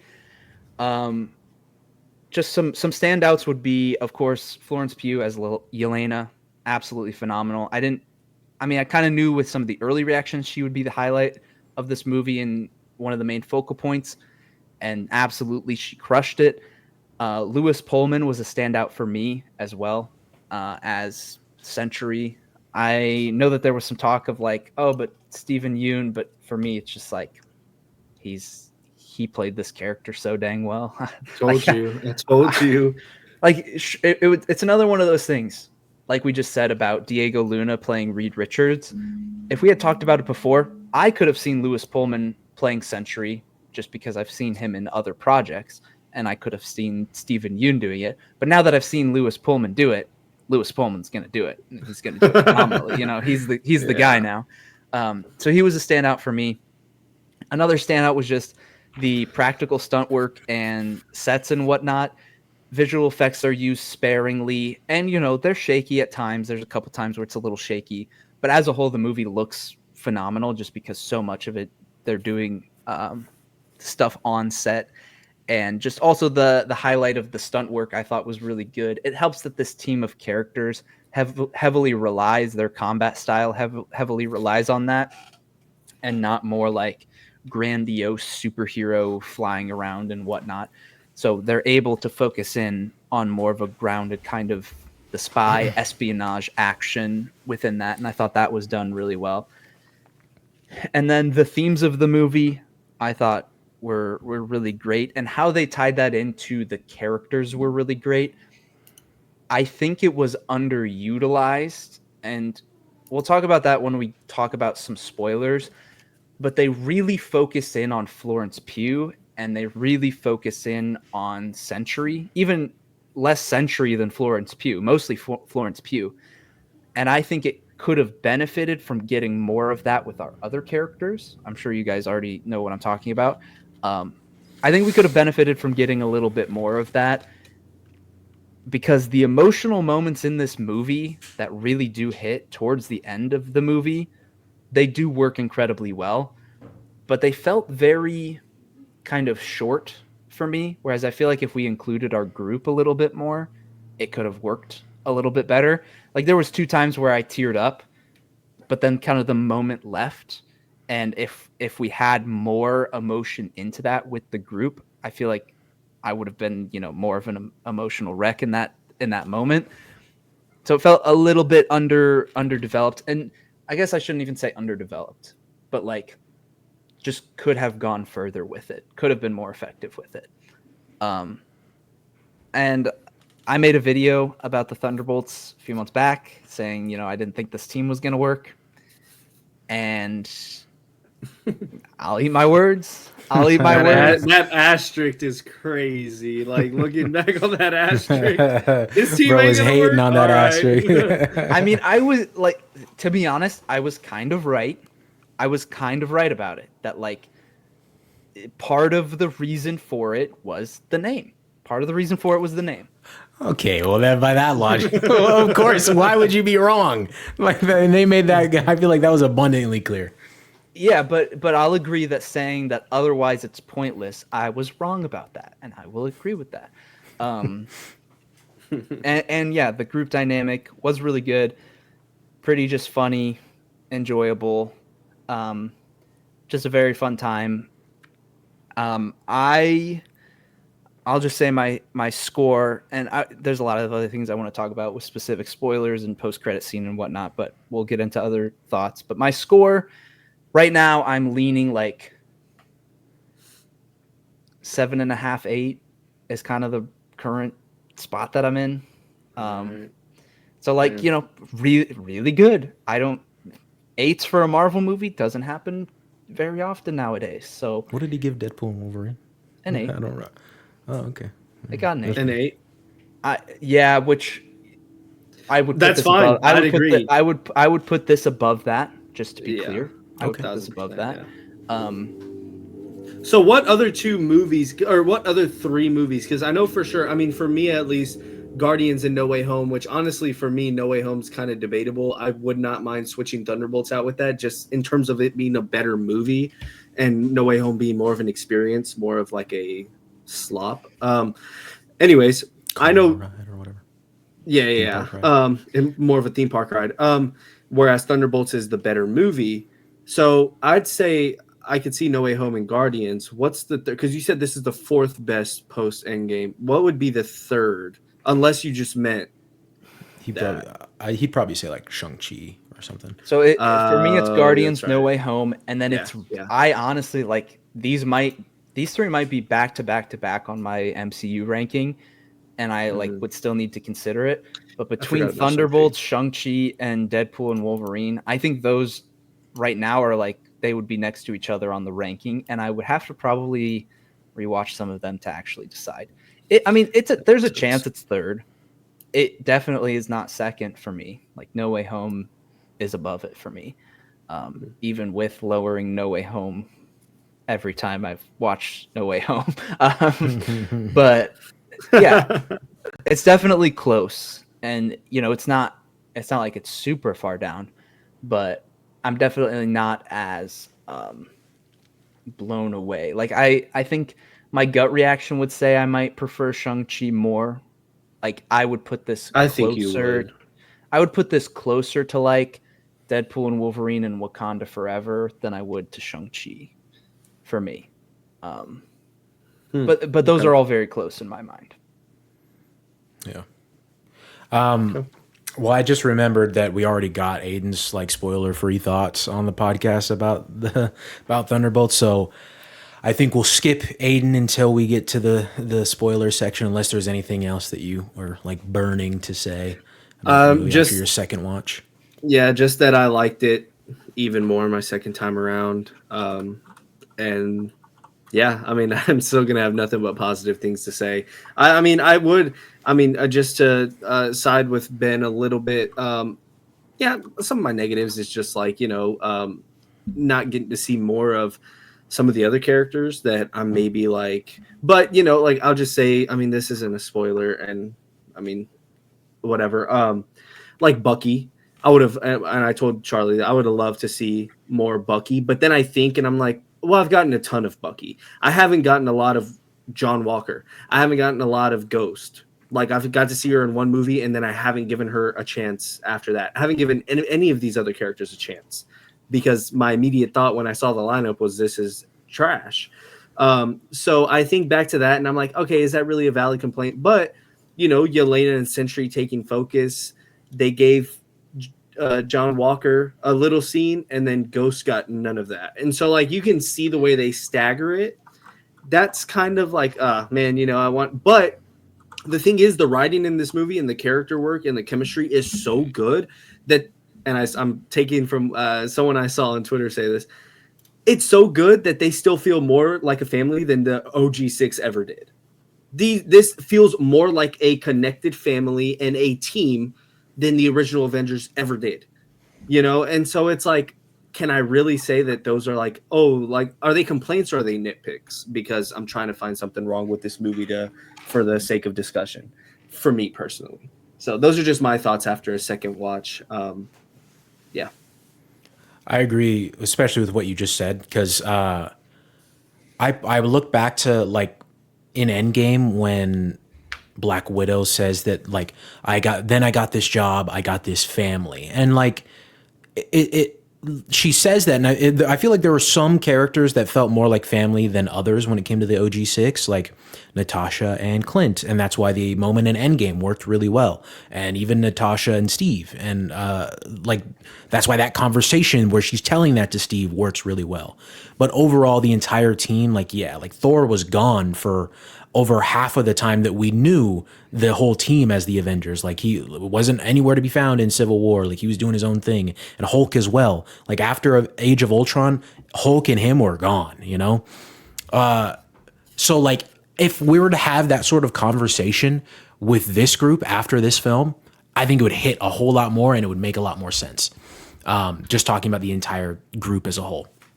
But as for my thoughts, I love the shit out of this movie, man. Score out of the way. I'll give the score out of the way like a 9, bro. Like a 9 out of 10, man. I told you, bro. Come on. I told you. This is what I do, man. Come on. So vindicated. Hey, bro. I've been praying on this movie being so fucking good all year long, all right? And for me to finally get to it and for it to be the 9 that I'm giving it, holy shit, man. I will say, before getting into spoilers, I do agree with what Ben said, of course. As for all of the characters, I would have loved to have a bit more of a focus on specifically Ghost, more than anything, because even like, without getting too spoilery, even John Walker gets a moment in the film. Ghost doesn't even get that. Like Ghost never gets like that kind of moment, that same similar moment. Bucky, honestly, I think I'm going to push back on, I know you didn't go too hard on it, Aiden, and I know that you even said that like, oh, we've seen a lot of Bucky. And that's my point, is like, we've seen a lot of Bucky. And so there's like a specific joke in the movie that I think worked like really well, because we know Bucky so well. But yeah, I mean, dude, I saw somebody say, and I vehemently disagree with this, that they came out of it and they said that they don't get the hype, and this is they said that this movie doesn't do anything different than any other recent MCU movies already have done. I could not disagree more with that whatsoever. The entire, like the genuine focus on mental health and the different aspects of mental health within this movie, I can't think of any MCU movie that has really tackled that and like made that a focus of the film. There are hints of that with certain films. Granted, this isn't a recent MCU film, but I think back to Iron Man 3 and Tony struggles with PTSD after the Battle of New York and Avengers. And some of like the mental health stuff with Wanda in WandaVision and that kind of thing. But this was very much like a super relatable story that I feel like almost everybody on the planet can at least relate to, maybe at one point in their life feeling alone, you know? Like, I just feel like this was such a deep cutting story and they weren't shying away from it whatsoever. In fact, some people would even say that they were pretty heavy handed with it. I don't know if I agree with that. And even if that is the case, I don't think that it worked in the movie's detriment in any way. The characters, as someone who hated on the movie as soon as it was announced, I'm glad to have eaten my words here and having cared about every single one of them pretty much. And even like Aiden said, I think either as we started recording or right before we started, like Red Guardian, I'm here for him, bro. I'm here for him now. I did not give a shit, a rat's fucking ass about that boy in Black Widow, man. And here we are now, bro. Yeah. This movie, dude, something special. I played it right before we started recording. The soundtrack I have not been able to stop listening to in these past 2 days. Specifically, that one song that I played, "Not Alone." Oh my God, I can't tell you how many times I've teared up thinking about that scene, just listening to that song. It's so damn good. But Yeah. I mean, we say this often. The MCU is back, kind of thing. We said it after Deadpool and Wolverine. I will say Deadpool and Wolverine has dropped off a cliff for me. It has. I was looking at my list. I don't mean to jump right in front of you. No, you're good. No. It's funny. It's just funny you said that because I was looking at my list just now and I was scrolling from the bottom up and there are 36 movies and I was like, and I got to Deadpool and Wolverine pretty quick and I was like, how? It's at 23 out of 36. But this is kind of like my 8 out of 10 range, where the movies in front of it are Multiverse of Madness, Age of Ultron, Far From Home, First Avenger, Eternals, Doctor Strange. Like those are my like, these are solid movies, great movies. Sure. I like, I like them. It's good Marvel. And the ones below Deadpool and Wolverine are Brave New World, Ant-Man, Marvels, and Black Widow. The 7s out of 10s for me at least. And this is just my genre, so I'm always going to be more forgiving. I'm going to give Thunderbolts a 4.5 out of 5 stars, and it's like, yeah, does it hold up to any of these other these other prestigious movies that other? It's a fucking superhero movie. Come on. So yeah, it has dropped for me too. Something interesting to point out also, I'm sure you guys know this by now. This was the final film of Phase 5. So after this, we are into Phase 6. So Fantastic Four is the first film of Phase 6. Which is crazy to think about. But so is Phase 6 just super short because that ends with Secret Wars? Well, there's a lot of projects that have dates but no like. Yeah. Well, there's even like a February. Because I saw Eric Davis tweet yesterday. Marvel has a February date that's like 2 months before Secret Wars. 2 months before Secret Wars. Do they? So I thought I saw that so too, in and I don't between. remember that. In between Doomsday and Secret Wars, you have Spider-Man and then an untitled February movie. Yeah. So there is something else right before, which could be Black Panther 3, could be, I'd be willing to bet it's probably Doctor Strange 3. But yeah, I thought even that was especially if like Clea is going to play a role in. You said before Secret Wars in 2027? Is it February 2026? It is. Before Doomsday. Oh my God, I knew it. Yeah. Yeah. So we'll get Fantastic Four, and then we will get a 2026 movie before Doomsday. But nobody knows what it is. I mean, dude, who knows? That, like, it could be. I thought I was tripping. I was like, "There's no way." 3 would be a good shout, probably. Yeah. Because I mean, you really. Well, actually, sorry. Technically, the first Phase 6 project is Ironheart, but if we're talking about just movies, Fantastic Four. Yeah. Yeah. You really need. I would say you need heavy hitters at this point. Like, we'll talk about the post-credit scene for this movie, and how that looks moving forward, and then you need Fantastic Four to push something. And like, I was talking to John about it as well with setting up Thanos.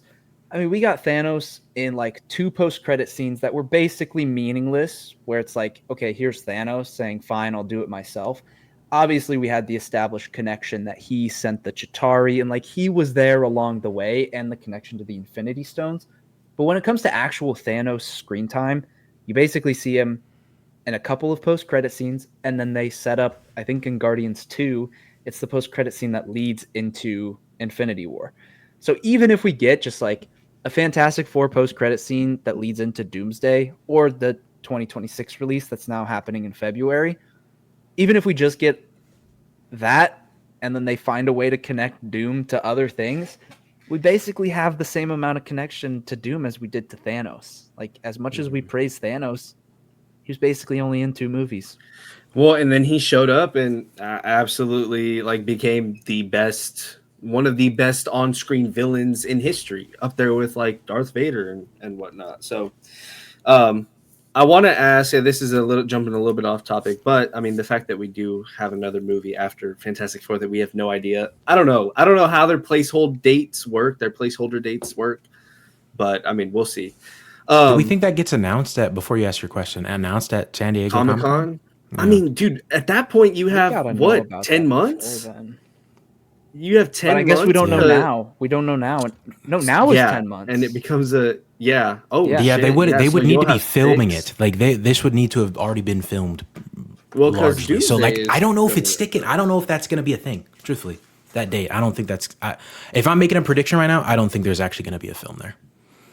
Yeah, I don't know how the placeholder dates work. Like if they just need a slot, and so they're like, do February. We can always push it back to like the summer or like November if we need to. I mean, I don't know. I think this is probably we had to pivot incredibly hard and move on to Doomsday and Robert Downey Jr. I think it's we need to make a sequel to Doctor Strange, or we need to make a sequel to Shang-Chi, or whatever it may be. We need one more movie to help connect this a little better. Now that would have had to have been planned really quickly, of course, but they would have had to secretly been filming that for the past couple months. I just think if they knew about the fact that they were pivoting to Doomsday and Secret Wars as of sometime last year, middle of last year, and now they're filming Doomsday and they know that they're supposed to release one in February, I would hope it was all a part of the grand plan and we just don't know about it yet. And like their big thing at Comic-Con was announcing Doomsday and Secret Wars, and then Sony decided to announce the Spider-Man movie, and I think this other movie is going to be a way to bridge the gap a little bit more between where we're at and leading into Doomsday. I'd hope so. I mean, that'd be great. I'd be all for that. I mean, that's been one of our primary discussions in the past year since RDJ got announced at Comic-Con and we jumped back into the pod. I want to ask y'all some of the questions that y'all asked us after our first review. Do you think the chairs played in big time to the way that the events in the movie played out, knowing that all the cast of the Thunderbolts was coming back except for Taskmaster for some reason, some odd reason? How do you think that kind of lowered the stakes for you? Did you feel that in the movie? It wasn't a thought in my mind. Both of y'all smacked your lips and then started at the same exact time. I would say yes. Really? I didn't think about it at all. I can't lie. So can we get into spoilers with this? Yes. That's what I was going to transition into that. Yeah. Okay. Spoilers from here on out. The reason I say yes is because they decided to kill Taskmaster so quickly, which, by the way, on one hand, it's just like, okay, in a realistic situation, yeah, one of them just gets shot in the head and there you go. That's real. That's how real life works. So on one hand, I like it because it feels more genuine to just like kind of off a character like that, and not have this huge like setup to a character's death. On the other hand, they brush past it really fast after it happens. Like it happens, and Florence Pugh says something. Other than that, and there was a later mention of it, but I was going to say there was one more moment. Yeah. But other than that, it was very just like quickly move on from it. But the reason why I say that I didn't feel the stakes as much is at that point, like I know that nothing else is going to happen to any of the other characters. And I understand that the point of it was not like, oh, they could die or whatever. Like the grander point of the movie was not facing a grander physical threat of death that's, you know, haunting. It was more of a mental threat. So I understand that that's not like tied to the point of the movie, but for that reason, the stakes of it physically were gone, but I think the stakes of it mentally were still there. So it's just like a different lens. Mhm. But knowing that they all live, then it's like, okay, that's not really a focal point of the movie of if they're going to die or not. So I shifted my gears into like more of what is the deeper purpose of this movie? What's the message that it's conveying? And if you focus on that, you don't even think about if they're going to live or not. Like it doesn't matter. So I guess in that sense, you can look past it. But also, yes, like when it comes to an actual physical threat of them like getting killed, that went away after they killed Taskmaster. The only thing I would say is like maybe I could still have the idea that maybe they're going to be trapped in the void until Doom comes along or something like that. But that doesn't make for a good storytelling, so I wouldn't actually have thought that. But yeah, I mean that's kind of like a Ant-Man and the Wasp situation where it's like we set up something and then leave characters there, and then, how did they get out of that with a rat that happened to crawl across the thing? So. Yeah, Jesus, great critical thinking there. Yeah, so something like that is definitely like, I thought that as well, that it could have been, but it's different. It's different stakes. It's just different stakes. Sure. Now that we're talking about spoilers, wait, I want to say one thing about the Taskmaster stuff. Was that shit not the sauciest fucking fighting that you have ever seen? Dude, that makes me want so much more of her. And I was like, no. And then they shot her in the head and my whole theater laughed. In the early screen. You can see everyone was just like, oh, okay, yeah, cool. They got it over with. Saw that coming. Yeah, no, anyways, I didn't want to not talk about that fight scene and just bouncing the shield off the ground to match the gunshots, dude. Yeah, all of that with their different abilities. I love the like either triple or quadruple knife throw where they're like tossing it around and Ghost like disappears and then grabs it and throws it and Walker catches and the it. camera. Like, yeah, no, all of the action scenes. The first top down with Florence Pugh, incredible. Too, yeah. And even like that final scene of her getting to Sentry, and it's just like, you know, her just, all of them, like the shaky cam and just like coming through the tight rooms with them. That when we saw that top down fight scene, that's whenever I was like, okay, it's already so like different and just like so like filled with aura than like any of these other, like Captain America Brave New World compared to this. Like that, just that top down shot in the first 10 minutes, I was like, this shit already has me won. Like I'm already won. Yeah. There's something that I love about kind of a monotone paced dialogue over an action scene. Like when they're just like starting to set up the story and Yelena's just kind of talking to us, and then you just get like a sick action scene while it's happening.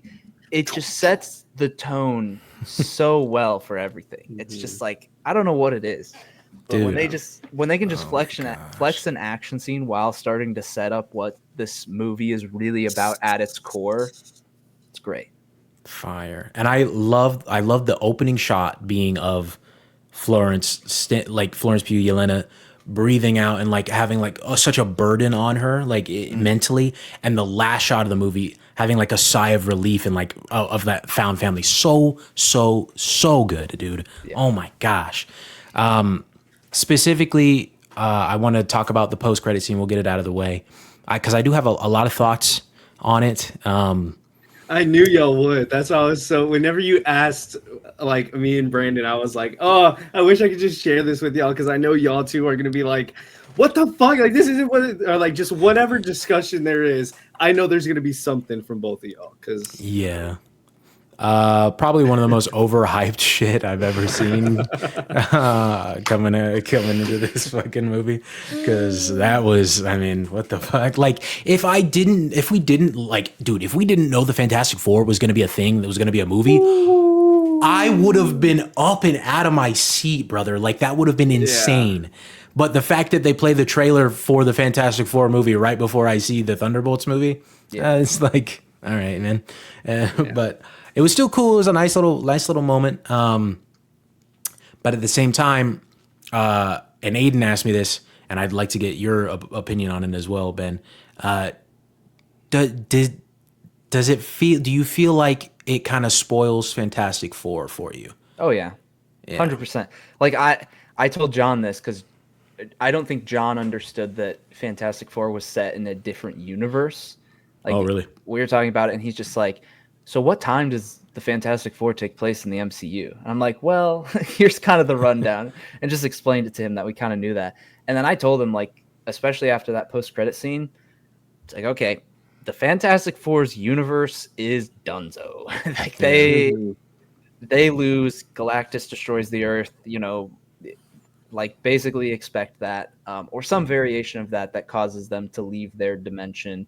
Why they decide to come to Earth 616 or whatever you want to call it, 199999 or whatever, no matter what you want to call it, why they decide to come here, who knows? But I also get it, and it is a way, I think, like, it feels weird because this feels like it should have been the post-credit scene of like Fantastic Four, almost, to me.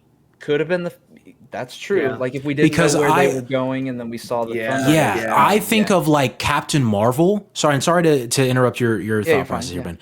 But I think of Captain Marvel back in Infinity Saga days. I think of how Infinity War ended with the pager, and actually this was the post-credit scene, I think, of Infinity War. Mm-hmm. The pager that Nick Fury had calling to Captain Marvel. Then we get to Captain Marvel right before Endgame comes out. The post-credit scene of Captain Marvel is of them having the pager at the Avenger campus. Not Avengers campus, Disney. At the Avengers compound, excuse me. Yeah. And then Captain Marvel shows up. And so I feel like having like some kind of cool post-credit scene here that, like, I don't know, maybe hints at Fantastic Four, or it's like on another dimension somewhere, for like, and then it shows us like a little clip of Fantastic Four, and then Fantastic Four, maybe the movie ends with like their ship heading towards an extra dimensional portal, but we don't, it just like cuts away, and then the post-credit scene is of the ship, Avengers. Yeah, bro, that would have been that would have been good. Yeah. That would have been really, really good. Like, either that, or like this could even be the opening scene to Doomsday, or one of the scenes in Doomsday to set things up. Now, here's what I'll say. While I agree with everything you're saying, I have to see what Fantastic Four decides to do with their post-credit scene to see if I fully agree with it. Fair. That's fair. Which, you know, you could just say, well, they always do 2 post-credit scenes, so Fantastic Four could just have 2 useful post-credit scenes. It's like, okay, they could do that. But I do agree with you. And then talking about just like the actual post-credit scene with officially, you know, them calling themselves the new Avengers. First of all, costumes look great. Bucky Barnes. I strive to have hair like that, bro. That is, I strive to have hair like that. And I did the dishes. that was so funny. Yeah. It was a long post-credit scene. Basically, you know, felt like just could have been at the end of the movie as well. I knew he was gonna say, dude, I sat through the whole credits looking away so that I didn't get spoiled, and it was just nothing. It was nothing. Like, if you had seen that, would you have been bummed out? No. Yeah, because that was my take. With, like, when I saw it, I looked at my girlfriend. I was like, wait, why the hell is that there? Like, I didn't know. And I was like, oh wait, Aiden told me not to look at the credits, bro. Yeah. And then it happened. But. And then the other thing that I'll mention, which you guys might not know about this. So we have the new Avengers, which is the Thunderbolts, right? And then we heard the bumblings of Sam Wilson bringing together another Avengers team. By the way, it took him 14 months, and he doesn't even have a team together. The fuck are we talking about? They said I that feel he like- had a team together. I feel like he does. And Oh, get- he said hey, they said that. and- Okay. Hey, yeah. Because it was. What do you got? What do you got? What do you got? It was Sam Wilson has an Avengers team, and they're trying to compete. Basically, they want They're the name or trademarking whatever. the name. I think he has a team. Like, Okay. we just haven't seen that assemble yet. What do you got? And what that actually means. I Here's have what a I got. point for this, and I have a point for this as well. I hope you're gonna say this. Robert Downey Jr. posted on Instagram one day ago Yeah. where he went to see Thunderbolts. Oh with yeah, a with group his- of With the people. cast, yeah. Oh, In that cast, I didn't even think. hold up. In that cast is Chris Hemsworth, Channing Tatum, Simu Liu, Paul Rudd, Eben Moss Backrack, Backrack. sorry. Yeah, whatever. And then it's Anthony Mackie, Vanessa Kirby, and Winston Duke. Winston Duke, yes. Winston Duke. Okay, that's the group. And the caption is, just wow, dinner and a show with the old Avengers. And old is capitalized in the caption. And he said, so cool, fresh, and deep, big congrats, hashtag Thunderbolts. So he said, with the old Avengers, and it's capitalized. And I can't help but think that is indicating, okay, we just announced new Avengers, it's Thunderbolts. Here's a cast of characters that we just announced for Doomsday, and he's calling them the old Avengers. Which is not, like, it's not a crazy, crazy thing, Sure. but it's still just like, you're wondering who's on the team? Well, But here's a also hint. Channing Tatum. Channing Tatum is in especially- that group. He is. and especially But because how? Simu Liu was introduced after Yelena, so this isn't like if we're talking about the old Avengers. Yelena is Maybe it's like a little bit play, older like than him. there's gonna be a joke about how they have to call themselves the no, but Sam copyrighted it or whatever. He trademarked it. The So Avengers that's why, name. like, originally, and I think I saw this post. I just thought, like, old Avengers, he's just being like, I'm back with the crew type of thing. That's what I Yeah. thought initially too. But now, with old being capitalized, and then there's the new Avengers, and we have that team, I start to think, okay, like, are they hinting at this is the team that's being assembled? Which, to be honest, all of these people That makes got sense. chairs. So, like, Mhm. they're going to be on the team. We know that they're going to be on the team. But this might lean in directly to who Sam Wilson has recruited to be Yeah, with him in Doomsday. Shang-Chi, Thor makes it. Ant-Man makes a lot of sense. Winston Duke kind of coming from Wakanda He's the to aid leader of America. They can Wakanda kind now. of, he can kind of come join this team. Sure, he can hold down the fort in Wakanda. It's really just Channing Tatum. That's the only one I can't wrap my head around why he'd be pictured in this. Well, and Vanessa Kirby and the thing, but yeah. Yeah. Oh, I was looking at the one where they're sitting down where in they're front of the sitting movie. in front of Thunderbolts. It's Okay. it's Sam Oh, Wilson, Simu Liu. Yeah, I it's was, the ones I just just looking named. at the big group picture, but Yeah, probably not something to read too much into. it is Sure. it is something But to chew on. It is still just like we know that Doomsday is going to have a crap ton of people. Like, I know we talked about there's going to be more people in Secret Wars probably than there is in Doomsday. Doomsday is still huge. But Yeah. the progression of that, I don't realistically, how in the world are you possibly going to be able to grab Thor from wherever he is, Gambit from wherever he is, Simu Liu from where, like, all of these characters have to come from 10 different places and all merge into one. So I don't know if this is going to be like the assembling of our team, if we're going to kind of rush over that, and like Sam Wilson it's established that he has assembled part of a team, and then more people might join along the way. Might be something like that. But it will be interesting to see how they handle it. And I honestly think that movie that we get ahead of Doomsday might be big for that as well. I don't know how, but I mean, you guys just asked about Gambit.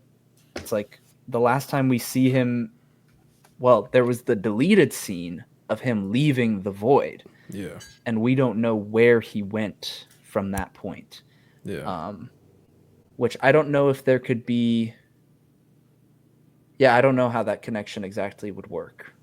I mean, we see him on a monitor in the background of a shot that's I think still in the movie, right? Where it, like Isn't that the deleted scene though? That's like is that's a it? snippet of it. Is like we see that he's alive, and then Yeah, the deleted you scene might is be him right leaving the actually. void. So we don't know where he goes. Um, yeah, I don't know. I was just trying to think if there was any connection point where like where he would go is somehow connected to something that was pre-established to the MCU universe, but that wouldn't make sense because we were in Deadpool's universe, and I mean, he yeah, could have. My thought way back, I remember thinking this way back when Deadpool and Wolverine came out. Like, my thought would be that he went to the universe that now Tanoia, I forget her last name, but the girl who plays Photon in the Marvels, like Tanya where she something. Ton You said Tanoia? I thought it was Tanoia. Tanya. I thought I was Tanoia. Tanoia Paris or something. Parish? I don't know. I could be wrong. But she played her character's name is Monica Rambeau. There it is. yeah. The universe she went to at the end of the Marvels. I figured that that's maybe like his native universe, and went back there. But I don't know if that universe is like OG Fox universe or not. Sure. I'm guessing because of the chairs, but I could be wrong. Yeah, and I guess like it wouldn't be as big. Like I was thinking, oh, but Monica Rambeau, her actress wasn't cast yet in Doomsday, but she could easily be added on if they're if they haven't announced They everything. did say she that. could Yeah, definitely they did still say that be. they haven't announced everybody who's going to be in it either. Yeah. Oh, Charlie, what was your take on the who Sam Wilson could be potentially recruiting?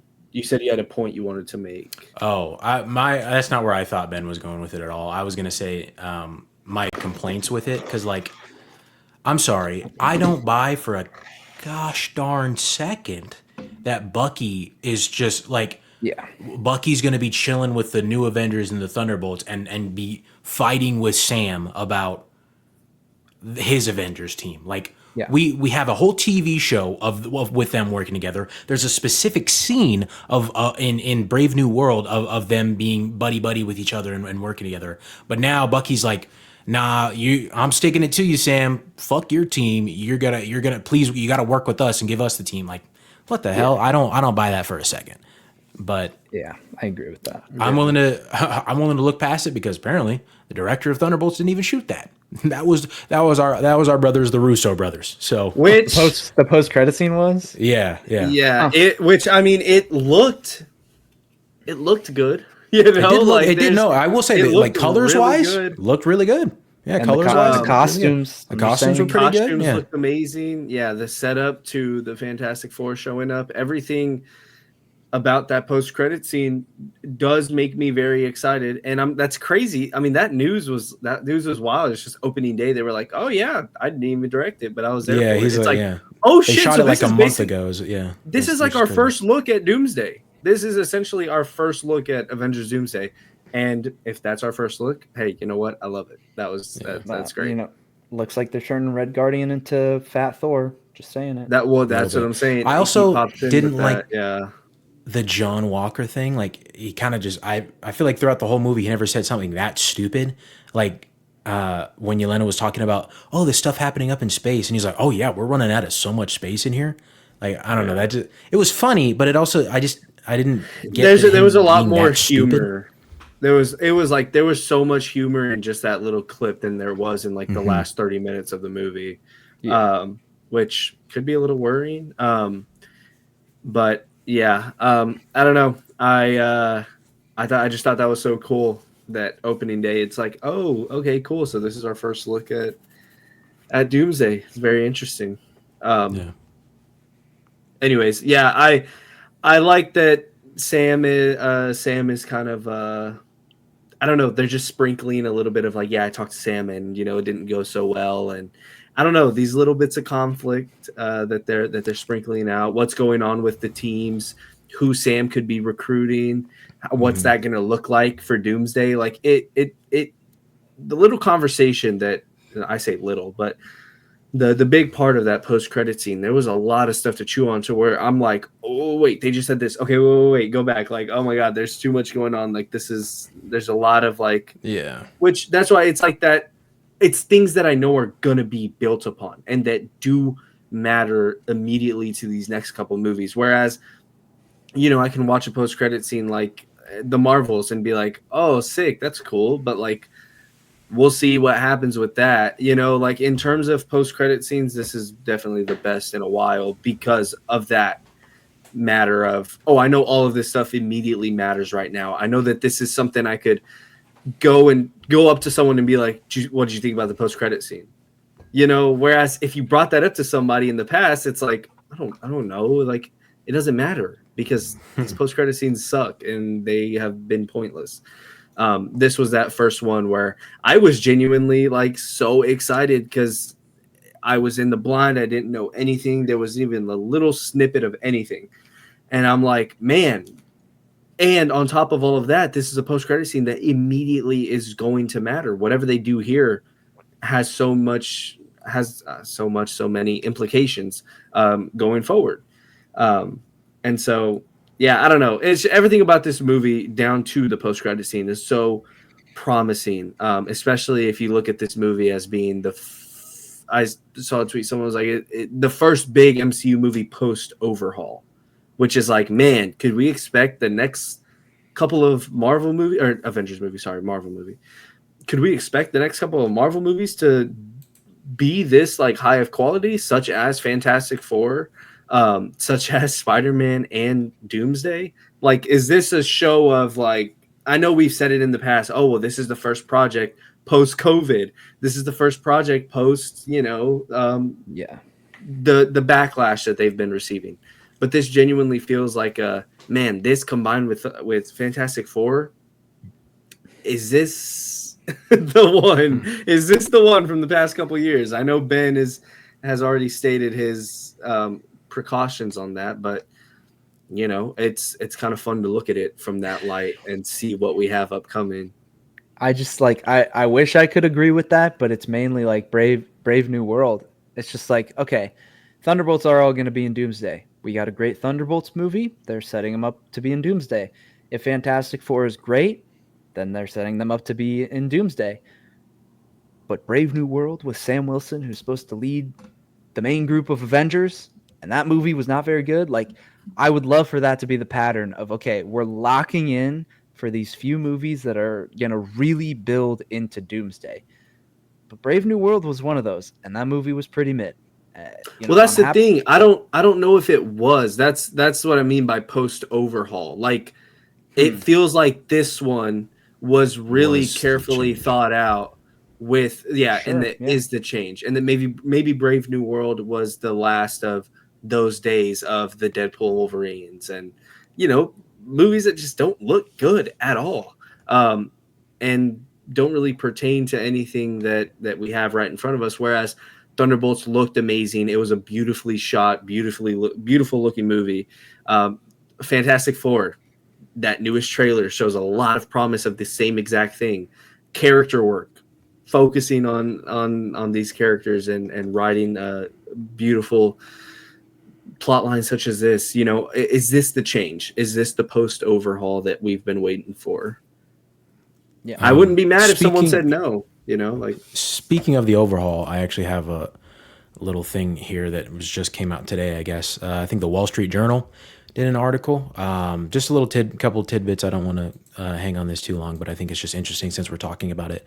Apparently, Kevin Feige was against the Disney Plus shows before they were introduced, but saw the story potential and also wanted to play nice with Disney leadership and investors. Marvel Studios is currently going under a transition where quality is key. Kevin Feige was aware of the many misses of Phase 4 and 5 and is course correcting. And Kevin Feige was so exhausted and spread thin that when he finally offered his advice on multiple projects in the early 2020s, the advice he was able to offer was too late to implement. So, yeah, this overall, that's what I'm saying. This could be. And be that. It also was said that he's keeping a very close look at what's happening with Doomsday and Secret Wars. Well, and he also Electric State. Well, also on top of all of that, he said they're really going to want to cut it. They're really going to focus on cutting it back to 1 to 2 live action projects a year. And he already has a 10-year plan for X-Men. Oh yeah, I think I did see that too. Yeah. Yeah. So I don't know. I There's hope some this promise is the to start hold of that on to. overhaul, man. I hope so, bro, because this was fire. Sorry, Yeah. Ben. Sorry, you suck, I man. wanna talk about more specifics on the movie. Yeah. Sentry. Oh, I have something to say real quick before we get in, because it's about Sentry. Uh-huh. Brandon had an amazing freaking theory in the car that literally blew my socks off. I don't know. Maybe I'm overreacting. Just whatever. The scene where He's already Dr. selling himself Doom. short. That's crazy. Well, because I'm gonna say that, and y'all are gonna be like, that sounds fucking mid, and I'm gonna be like, so I'm like, maybe I'm hyping it up too much. In the comics where God Emperor Doom rips out Thanos' skeleton, who better to have in that position to establish him as a threat than for him to kill off Sentry? You can't have Thanos do it, because how's that going to make sense? Thanos is the big threat, but like what we saw Sentry do in this movie. Okay, well here's immediate. These are immediate thoughts. These are immediate thoughts after hearing that. Only problems I have specifically. It feels like retreading same ground, because like they did that in Infinity War with Hulk. Technically didn't kill Hulk, but also technically killed Hulk, because like we did not see that Hulk. Still have not seen that Hulk ever again since that moment. So like it'd be like rehashing the same. They'd be doing the same thing because it's the Russo brothers again. But then also like we know that Sentry's super powerful, yes. But like if you think about it, all we've seen him fight is this group of Thunderbolts, which are not the most powerful heroes in the Marvel universe. Granted, I know they kept saying throughout the movie, the more powerful than all the Avengers rolled into one. And he specifically pointed out how he's more powerful than at least one god. So I feel like it's a lot of just words right now. And we saw it for how he could just toss these people around, these super soldiers. But I don't know. I feel like the real threat of him hasn't been established yet, aside from the Void. And the Void is like a different story, I guess I would say. Other problem. Yeah. I want to keep seeing Lewis Pullman as Bob. So That's Yeah, true. I mean, I don't that'd think be that he would be awesome. permanently dead. Yeah, even if that That'd did be happen, I great. don't think Sure. he'd be permanently dead. Yeah. Anyways, I thought that was awesome, because I'm like, man, that's a great way to establish Doom immediately, given what we had just seen Sentry do. And so I really liked that a lot, and I couldn't stop thinking about it again after a rewatch. If you wanted to have a moment like that, it doesn't even have to happen early in the movie. It could be after Sentry's well established, fighting the X-Men. I don't know. Yeah. But yeah. Honestly, I'd love it to happen to Thanos. Honestly, that I'd want that moment to still happen to Thanos, like it does in the comics. Yeah. It was funny because he even prefaced, like, as amazing as it would be to get the Thanos moment, what if they did this? But anyways, yes, Ben, Sentry. Yeah, I'll just start off by saying the action scene with Sentry and the one shot specifically within that was really cool. There was some weird visual effects within that. That was one of the scenes where it was a little shaky, I would say.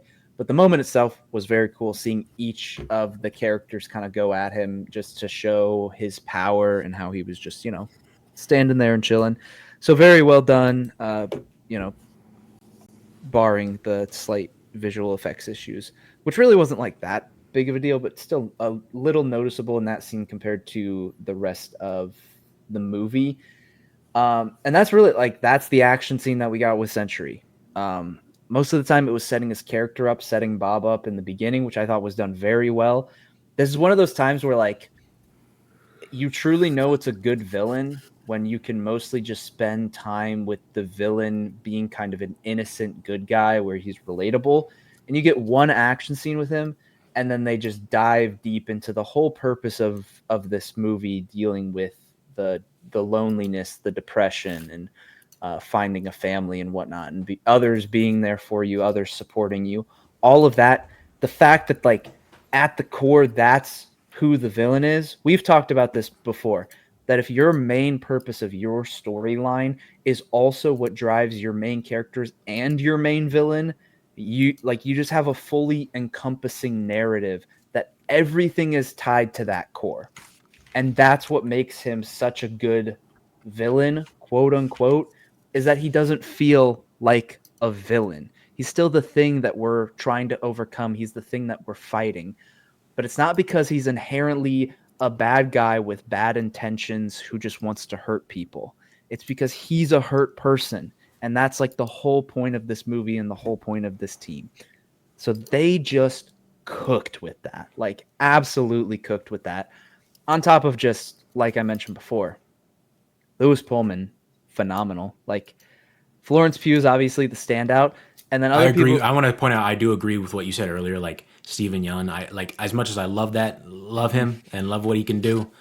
And obviously, Aiden said this first when they were doing when him and Brandon talked about it. But like, yeah, I think Lewis Pullman pulled this off better than Steven Yeun even could have. There was also a moment I think that where Sentry says that he's invincible. I'm just like, dude, and that's something I remember. Aiden and Brandon talked about that too. I was like, dude, if that was Steven Yeun, like I couldn't have taken that seriously. Like, you guys know they did it a lot. Yeah, you know the Fanforstic post-credit scene when Miles Teller's just like, say that again. That's like a meme now with me, my friends and I, where when anything happens, we always go, say that again. Like I think in the Fantastic Four trailer, I think it's Ben Grimm calls something fantastic, and John and I looked at each other and said, say that again. So that would have been like if Steven Yeun as Sentry said that he's invincible, I would have been saying say it again, because that's it's just one of those moments. But anyway, well, and picturing Steven Yeun with his hair dyed blonde would have looked that I think that would have driven the point home that they were trying to make, where it's like, is the blonde, like, should I have gone with the blonde? Do I look good? Like, I think because like Lewis Pullman, okay, he can pull it off a little bit, but like seeing Steven Yeun, who has like the black mustache and the prominent black hair, I think that would have been a funny gag. But yeah, Lewis Pullman, oh my god, Sentry was amazing. Yeah, that's all I had on Sentry. He's just incredible. I think you put it very succinctly. Like that was a major point for me, is like you have the protagonist being Yelena mainly. I get that it's a whole team movie, but I think Yelena was the focus. And the main antagonist struggling with the same exact internal conflict, and like, I mean, different in their own little way. Like obviously, Sentry and Bob has his own past that's very traumatic, and so does Yelena as well with the Red Room. I'd say Yelena was more focused on like how currently in her life she's so alone, but they still touched on her past in the Red Room and everything. But also there was hints of that with him as well, which was the scene that I loved so much. I cannot get over it. It is so fucking well done. The only thing that I would change, I wish that the composer, that score that I played before we started, like I wish it punched a little harder. I wish like it came in up a little bit louder, and then like they really just let you feel that moment. And I wish there were a couple more lines of dialogue from Lewis Pullman from Bob and the Void specifically. But like when he's beating the shit out of the Void, and the Void's like, it's always gonna just be you and me. It's always gonna be just gonna be us. And then Yelena comes up. I got you. I'm here. You're not alone. I told you. Oh my god, dude! I told you. Ben doesn't know the shot that I was talking about in the last episode. Whenever I was like, "There's a moment at the end where I'm tearing up." Like, yes, this is my fucking team right here. I love them. Is whenever they pull him back and they're all laying on the ground and they're all laying holding each other. That shit right there brought tears to my eyes both times. That was whenever I was like, "This shit is amazing. This is my team." This is my I love it. And I just love that it hit just as hard for you, so that you know that I just wasn't overreacting. I wasn't talking out of my ass. Like, this shit literally sent me into a spiral with how good it was. And they had a couple of those team shot moments. Another one that comes to mind is when they are lifting the huge rubble. And then like as they pile up with each other and line up next to each other, there's a shot specifically where the camera kind of pans and you see all of their hands pushing together. Yeah. And that's another one of those. all-encompassing team moments. Yeah. It's so good because everyone starts cheering for them, dude. And like you could see on their faces, they're like, I don't know, like to have people like The these fact are that perfect they even characters. saved people at all, like we don't see that very often now. Like just going out of their way to save civilians in a superhero They movie. all want to be more than just mercenaries hired for death. Like and that I love when a fucking superhero movie or a superhero medium highlights the importance and like the simplicity of just wanting to be a good guy, wanting to be a hero, wanting to protect people and save lives. And so to hear Yelena be like, I want to do something more. And, you know, Red Guardian be like, look at your sister. Like she saved these people. And like, that gave me so much, like to save people and to be looked up to.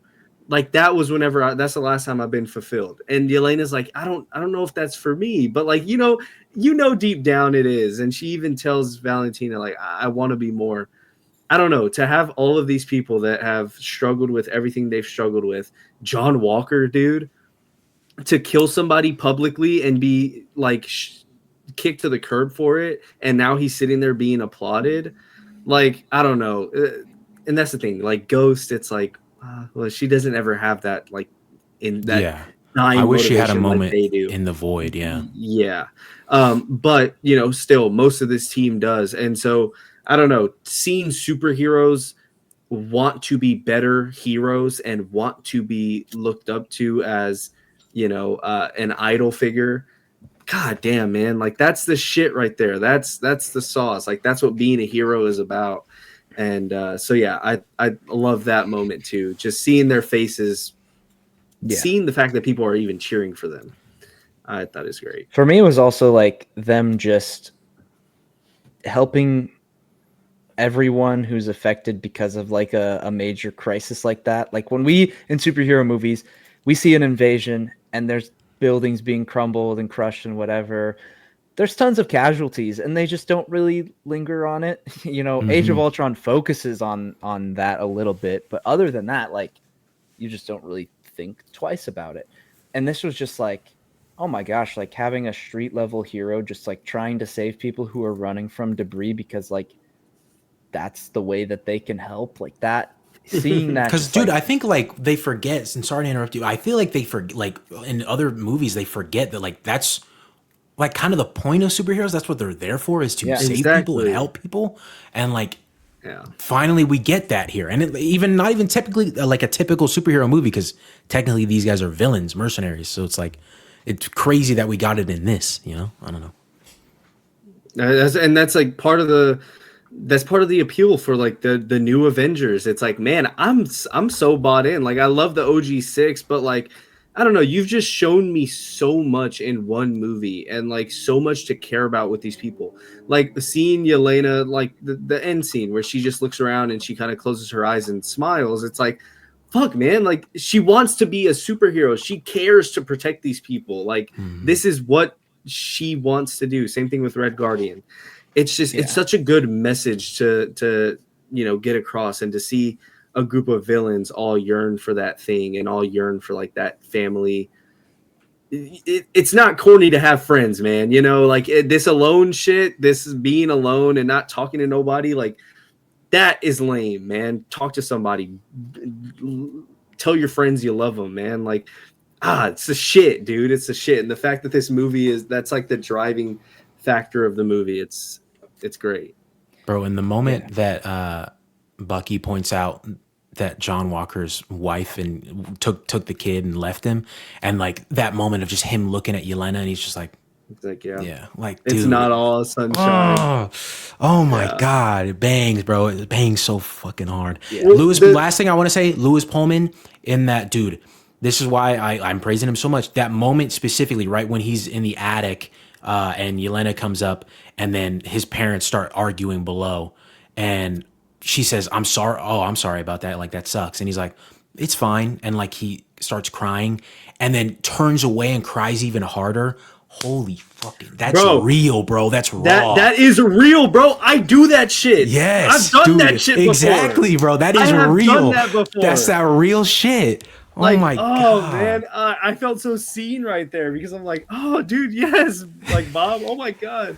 The last thing I will say, second biggest gasp, other than the girl getting turned into a shadow, the second biggest gasp of the movie when we were watching it was Yelena telling John Walker, "Yeah, you're a loser, and your family knows it." Oh my god, that Damn. was like a That was correct. That was everybody was like, "Ooh, okay, Yeah. let's That was chill out." crazy. It's just great. It's great writing, man. Fantastic writing. I wanted to say, I touched on this in my spoiler-free thoughts. I think the emotional moments in the end would have hit harder if we had spent time with each of the characters in the void and saw some of their rooms and trauma that they went through. And like John Walker comments on it and Bucky comments on it. And yeah, we've seen some of Bucky's stuff. I think it would have been better to see some of those like more personal moments with Bucky that we haven't seen before, where after all of the terrible things he's done, kind of being stuck in a rut and dealing with all the crap that he's been through, and like seeing something that we haven't before from his past. I think it would have been cool to get that, and would have made those emotional moments hit even harder. And I think that could have fit in. I mean, this movie isn't overly long. It's 2 hours and 7 minutes. Push it to 220, 230, and give us a little bit more time with the characters to make the emotions hit harder.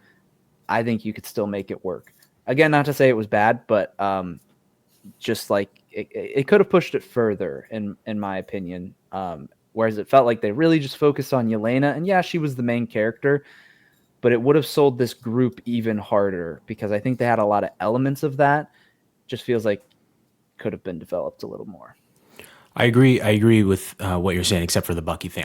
The Bucky thing, truthfully, I mean, after Falcon and Winter Soldier and everything with the Winter Soldier movie and seeing what Bucky's had to go through, like, I don't know. I think that Bucky was a little like, we've seen enough of Bucky. In my humble opinion, I think we've seen enough of Bucky. And I like that little joke. He's like, "Oh no, my past is great. I was totally fine." Totally good. Yeah. But I agree with John Walker and Ghost, and even Alexei. We could have seen something from Alexei. And I agree 100% that this movie's not overstuffed. Like, it could have fit in so very easily.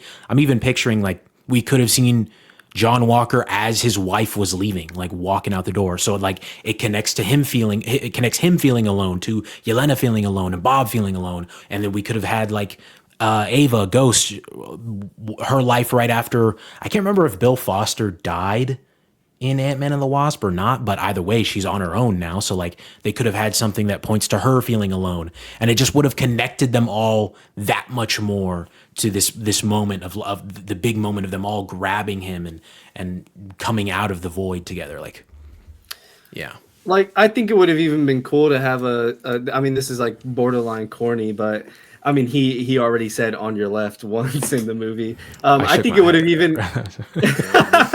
It's so forced, but I love it because I'm like, dude, you're forcing it. And it was meant to feel like that for sure. Yeah, he's so funny.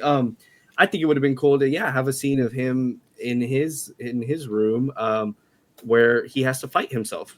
Could be a cool callback, like, oh look, Captain America has had to fight himself before. Like, now John Walker has to fight the version of him that's fucking up or whatever. I wouldn't push back against Ghost, Red Guardian, or John Walker.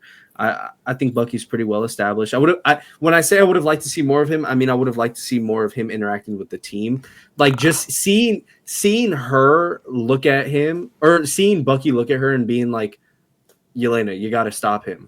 Even just hearing him say her name and seeing them two interact, it's just like, my God, man, it's so cool to see Bucky interacting with other heroes like this. Like, I don't know. I love it. I would have loved to see more of Bucky with the team to establish him as a Thunderbolts member, because he doesn't get a lot of time because of the congressman stuff that he's caught up in. And then he joins and he's kind of like bossing them around for a good bit. And then we get the third act. So it's like, all right, you're kind of like only a part of the team for the third act. And even then you're not, I don't know, which is why I see 14 months later, he's still with the team. He's calling this team his Avengers team.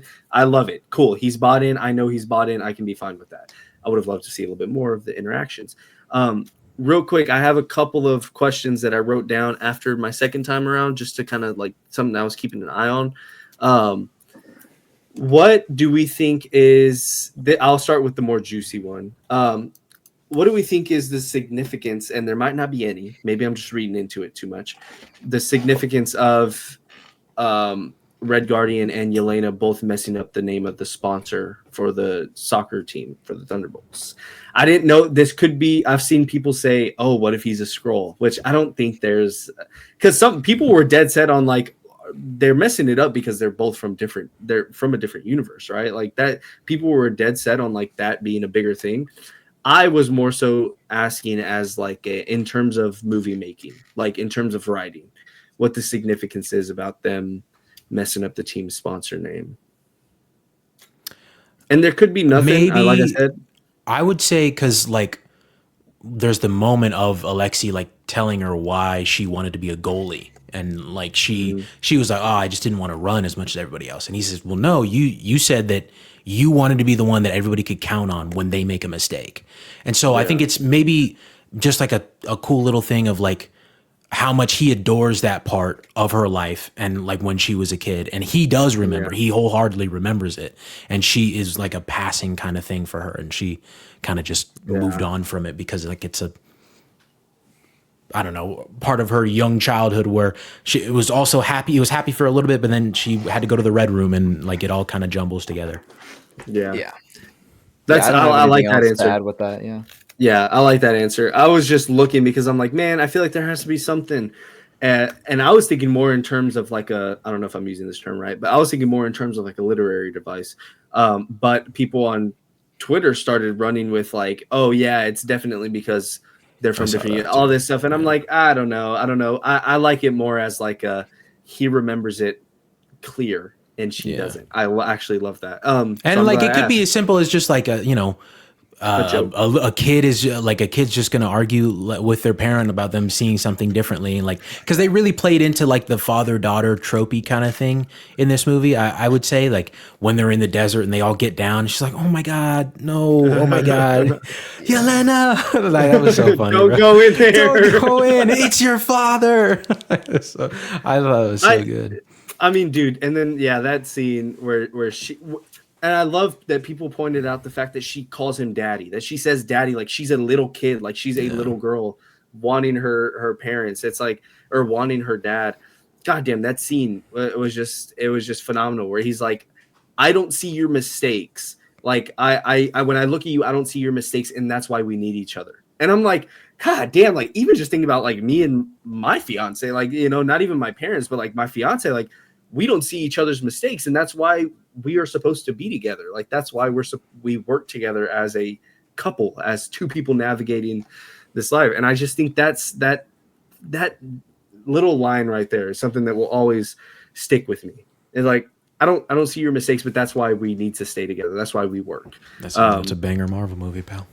It's great, man. It's amazing. Yeah, I love that scene. And then the last question was, which this is, maybe I'm just nitpicking. I just found it kind of odd, if I do say so myself. Again, I'm acknowledging this nitpick, that Bucky spends half this movie chasing after Valentina, wanting to take her down, even getting to the point where he's like, I'm going to take you in right now, you're done for, to just falling in line and just working for her, you know, in a way, towards the end of the movie, where he's just like, she's like, the new Avengers, everybody, and then it shows him looking around, and then the movie ends. And it's like, you've spent half the movie trying to get her locked up, and like, what? That's just I agree with that, and the only way I'm able to like pass it off sort of is like because Yelena says that we own you now, and in that way I'm like, maybe like they're making her fund all of the Avengers stuff, fund Avengers Tower, anything they need, they're getting funding from her, and if she refuses, then they will out her and get her sent to prison. Yeah, here's the other thing I think with it is I think indirectly they don't really focus on it, but we basically learned that Bucky Barnes should not be a congressman and not a senator. He should just continue his superhero duties, which I think is what he starts to learn. Is, you know, he tries to go through it in more of a civil process, and then he leans more into. He's like, all right, fuck it, this isn't yeah, gonna work. yeah, He was the The opposite of himself, Daredevil. yeah. Well, So I guess the same I as think Daredevil. because of that, there's a point where when they first meet her in Avengers Tower, that she basically says like, "Oh, you're a freshman senator. Like you didn't last very long, basically." And so I think like he's basically accepted that like his political career is done, and he wants to be a part of this team. And part of the whole team accepting the new Avengers thing is also that all of them get their slate clean. They all get a fresh start. They're now getting viewed as heroes, and they get to move forward with that. So I think from a Bucky Barnes standpoint, he's a part of this crew. He wants to be a part of this crew. He wants to see them succeed. And so he's going along with what allows that to happen. Like, I agree that it seems a little off, but in the context of like, he's not going to be a senator anymore, and he likes this team, and they have a way to keep Val in check. So, they're going to continue with funding and whatever. And maybe part of that is that like, maybe Val, like, yeah, she's kind of a bad person, but some of her intentions don't seem so bad. So maybe it's kind of like, if we can keep a closer eye on her, that she can actually help. Who knows? Well, she comes in clutch at the end, just being like, "These are your new Avengers." Like, it's for selfish reasons, but it's like, damn, like if she didn't do that, where would we be now? Like I don't know. I was just gonna say, if y'all wanted to rank the Thunderbolts, or if y'all wanted to rank these new Avengers 1 to 6, I can go first. I put my list together earlier. We're only doing 6. Well, I mean, this is for this. Is this a Wait, I don't get it. Taskmasterless list? Well, I threw in Sentry instead of Taskmaster, so Yeah. Our new Avengers. I'll go first. I mean, whatever. I'll do it since I already wrote it down. At 6, I have Ghost. Again, just what we were saying. I mean, she's just the least established member, but I mean, look, last place is not anything less than. I mean, I still love it. It's still I still love these people regardless. Number 5 is Red Guardian. I like him a lot after this movie, but I don't want him to just be held down to comedic relief. I want more of him, and so like to see him save people, to see him use his super soldier strength, I thought was really cool. So, bumped him above of Ghost for me. John Walker at 4, just the best of my least favorite of the bunch, but I still love John Walker. Sentry at 3, I think he's badass. I love his character work, but I think Yelena at 2, 1,000% has won me over this movie. I love Yelena. I'm so I love confused her by your motives. list, Aiden. I love her motives in here. I know next time I see them all pop up, I'm gonna keep more of a closer eye on her than I would Sentry. I just love Yelena. She completely won me over in this movie. I love a superhero that takes pride in being a superhero, and that like lets those motives of saving people and being a good person drive them. And she absolutely took me over with that. And then number 1, Bucky. I love Bucky. Man, I'm always gonna love Bucky. I'm always gonna love Sebastian Stan. He is my favorite of the new Avengers. Yeah, that's my list. That's so funny to me. Why? What's so odd about that? Okay, I'll just go through my list, I guess. So yeah, 6th place, last place would be Ghost. Underdeveloped, was already underdeveloped before this. And Ant-Man and the Wasp, and not just a very known or loved character. And it feels like they tried to give her little dialogue moments to give her depth, but still to an extent it feels like they kind of just gloss over her. Like she doesn't feel like a super crucial component. My number 5 would be Bucky. like what? Oh my god, what? I thought we were ranking in context of this movie. No. Oh no, I was talking about this is our new Avengers team. Like I'm just ranking overall everything MCU, you know about it. Yeah, everything you know about all the characters. Okay. See, I mean, you just brought up Ant-Man and the Wasp when you're talking about Ghost. Well, yeah, like that ties into how much they develop her character here, which was not very like they glossed over it partially because she was an underdeveloped villain. Like Bucky in this movie, I would say that he's fifth if I'm ranking how much I Sure. enjoyed these characters in this movie. Sure. That's a different list, I guess. Okay, fine. You know what? I'll change around my list. Number 5. Yelena would be one for me if that were the case. Yeah, well, that's why I was shocked by Bucky at 1. I was just okay. like, what are we doing here? Okay. So then, yeah, number 5 would be Red Guardian. I like what they did with him here. Like, if we were just talking about this movie, I would have him above someone like John Walker just because of the father-daughter relationship and the tie into Yelena and the emotional journey and whatnot. I would have him higher, but I just can't really place him higher in the context of everything because I still don't feel like they've really found their footing with him. This is definitely a step in the right direction, though. And then, 4 would be John Walker. 3 would be Sentry. 2 would be Yelena. 1 would be Bucky. I think it's literally the same ranking. It's the exact same. Yeah, if we're going full MCU, then yeah, it's the same. It's the same ranking.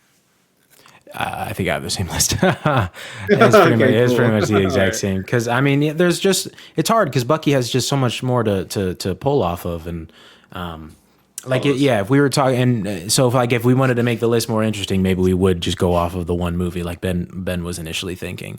But I mean, if we're talking about just overall, I mean, yeah, it's hard. It's hard to beat Bucky on all of the development he's had in all these multiple different projects, but. I will say, I mean, after technically 3 projects, counting Hawkeye, Yelena's close, man. Yelena is close for me. Yeah.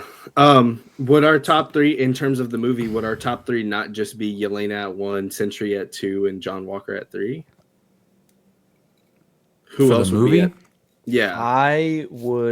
That would be my top 3.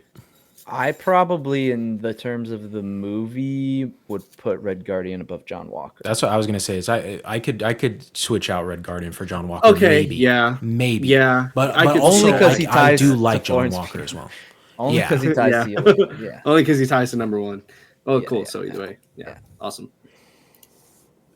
Yeah, but I think that might wrap up our thoughts on Thunderbolts. I mean, I could talk about this movie for a long fucking time because I love the fuck out of this movie. Yeah, of course. I do think it is in my top. I can't officially place it, but I do think it's in my top 10 of the MCU for all time top 10 MCU. It's at my number 10 spot. I would just say real quick, we went for an hour and a half on Thunderbolts alone. Just on Thunderbolts. Jeez.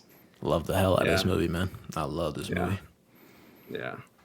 It's awesome. I think it's better than Guardians 2. I think it's better than Guardians 2. Well, Guardians 2 is bad. I think I'll have to rewatch Guardians 2. Oh no, I have it above Guardians 2. Yeah, I think it's better than I might put it above the first Avengers movie personally. I almost did, but I moved my list around to where it's the first Avengers is at 9 and Thunderbolts is at 10. Dude, I need you to fucking talk to Brandon. Bro, I was in the car and I was like, man, it's in my top 10. It's above the first Avengers movie. And he was like, oh, I don't know about that. And I was like, dude, I'm making my list and it's above it. Like, it's not. What's so crazy about Avengers 1, bro? They're like, I'm rewatching the MCU right now and Avengers 1 is so good. Yeah, it's good. So good. But Thunderbolts is so fucking good. I'm sorry that you're over here with a 7.5 out of 10. Shut up, boy. All right, you don't know a good movie when it slaps you across the face. I'm going to bed. Get me out of here. But that will bring us to the end of this episode. I didn't bring it up at the beginning, but that's okay because there were no comments last week anyway, I don't believe. So, but I would like to say, from now on, we will continuously read every single comment that you leave us in both the fan mail or the YouTube comments. We will read at the beginning of every single episode, but of course, this episode we didn't have any. But that's okay because you guys were just thinking. You guys were thinking of some, right? You just couldn't come up with any, so you're just kind of percolating in your minds. We had a lot of views on last week's episode, which is crazy. Thank you guys for that. I know that's crazy. It's crazy that not a single comment. Yeah, not a single one of our highest viewed episodes in a long time on YouTube, and not a single comment. But that's okay. Not every you guys don't feel obligated to leave one, but just if you do, we will read it. Please feel obligated. Speaking of YouTube, though, if you are watching on YouTube, please hit the like button. It would help us out tremendously. Also, hit the subscribe button and the notification bell so you're notified when we drop these lovely episodes for you. If you're on a podcast listening platform, sorry that we kind of tend to cater things more to the viewing audience, but we try to help you guys out with our describing powers and its describing abilities. But if you are on one of those, Spotify, Apple Podcasts, etc., drop us a rating, a really good one. We deserve it. We're worth it. And there should also be an option for you to leave us some fan mail. As I mentioned before, we will read those aloud every week whenever we have them. But with that being said, I hope you all have a wonderful day, evening, night, whatever time you're listening to this. We will see you next week with our coverage of The Last of Us, just Aiden and I, and maybe a little bit of Andor talk. Yeah. But thank you so much. I'll catch up before then. And you won't see Ben next time. Maybe the time after that, but who knows? Maybe we won't let him back on. Yeah. Sorry, Ben. Know. This is how you have to find out. You never know. It was fun, guys. It was fun. Adios. Peace. Sayonara.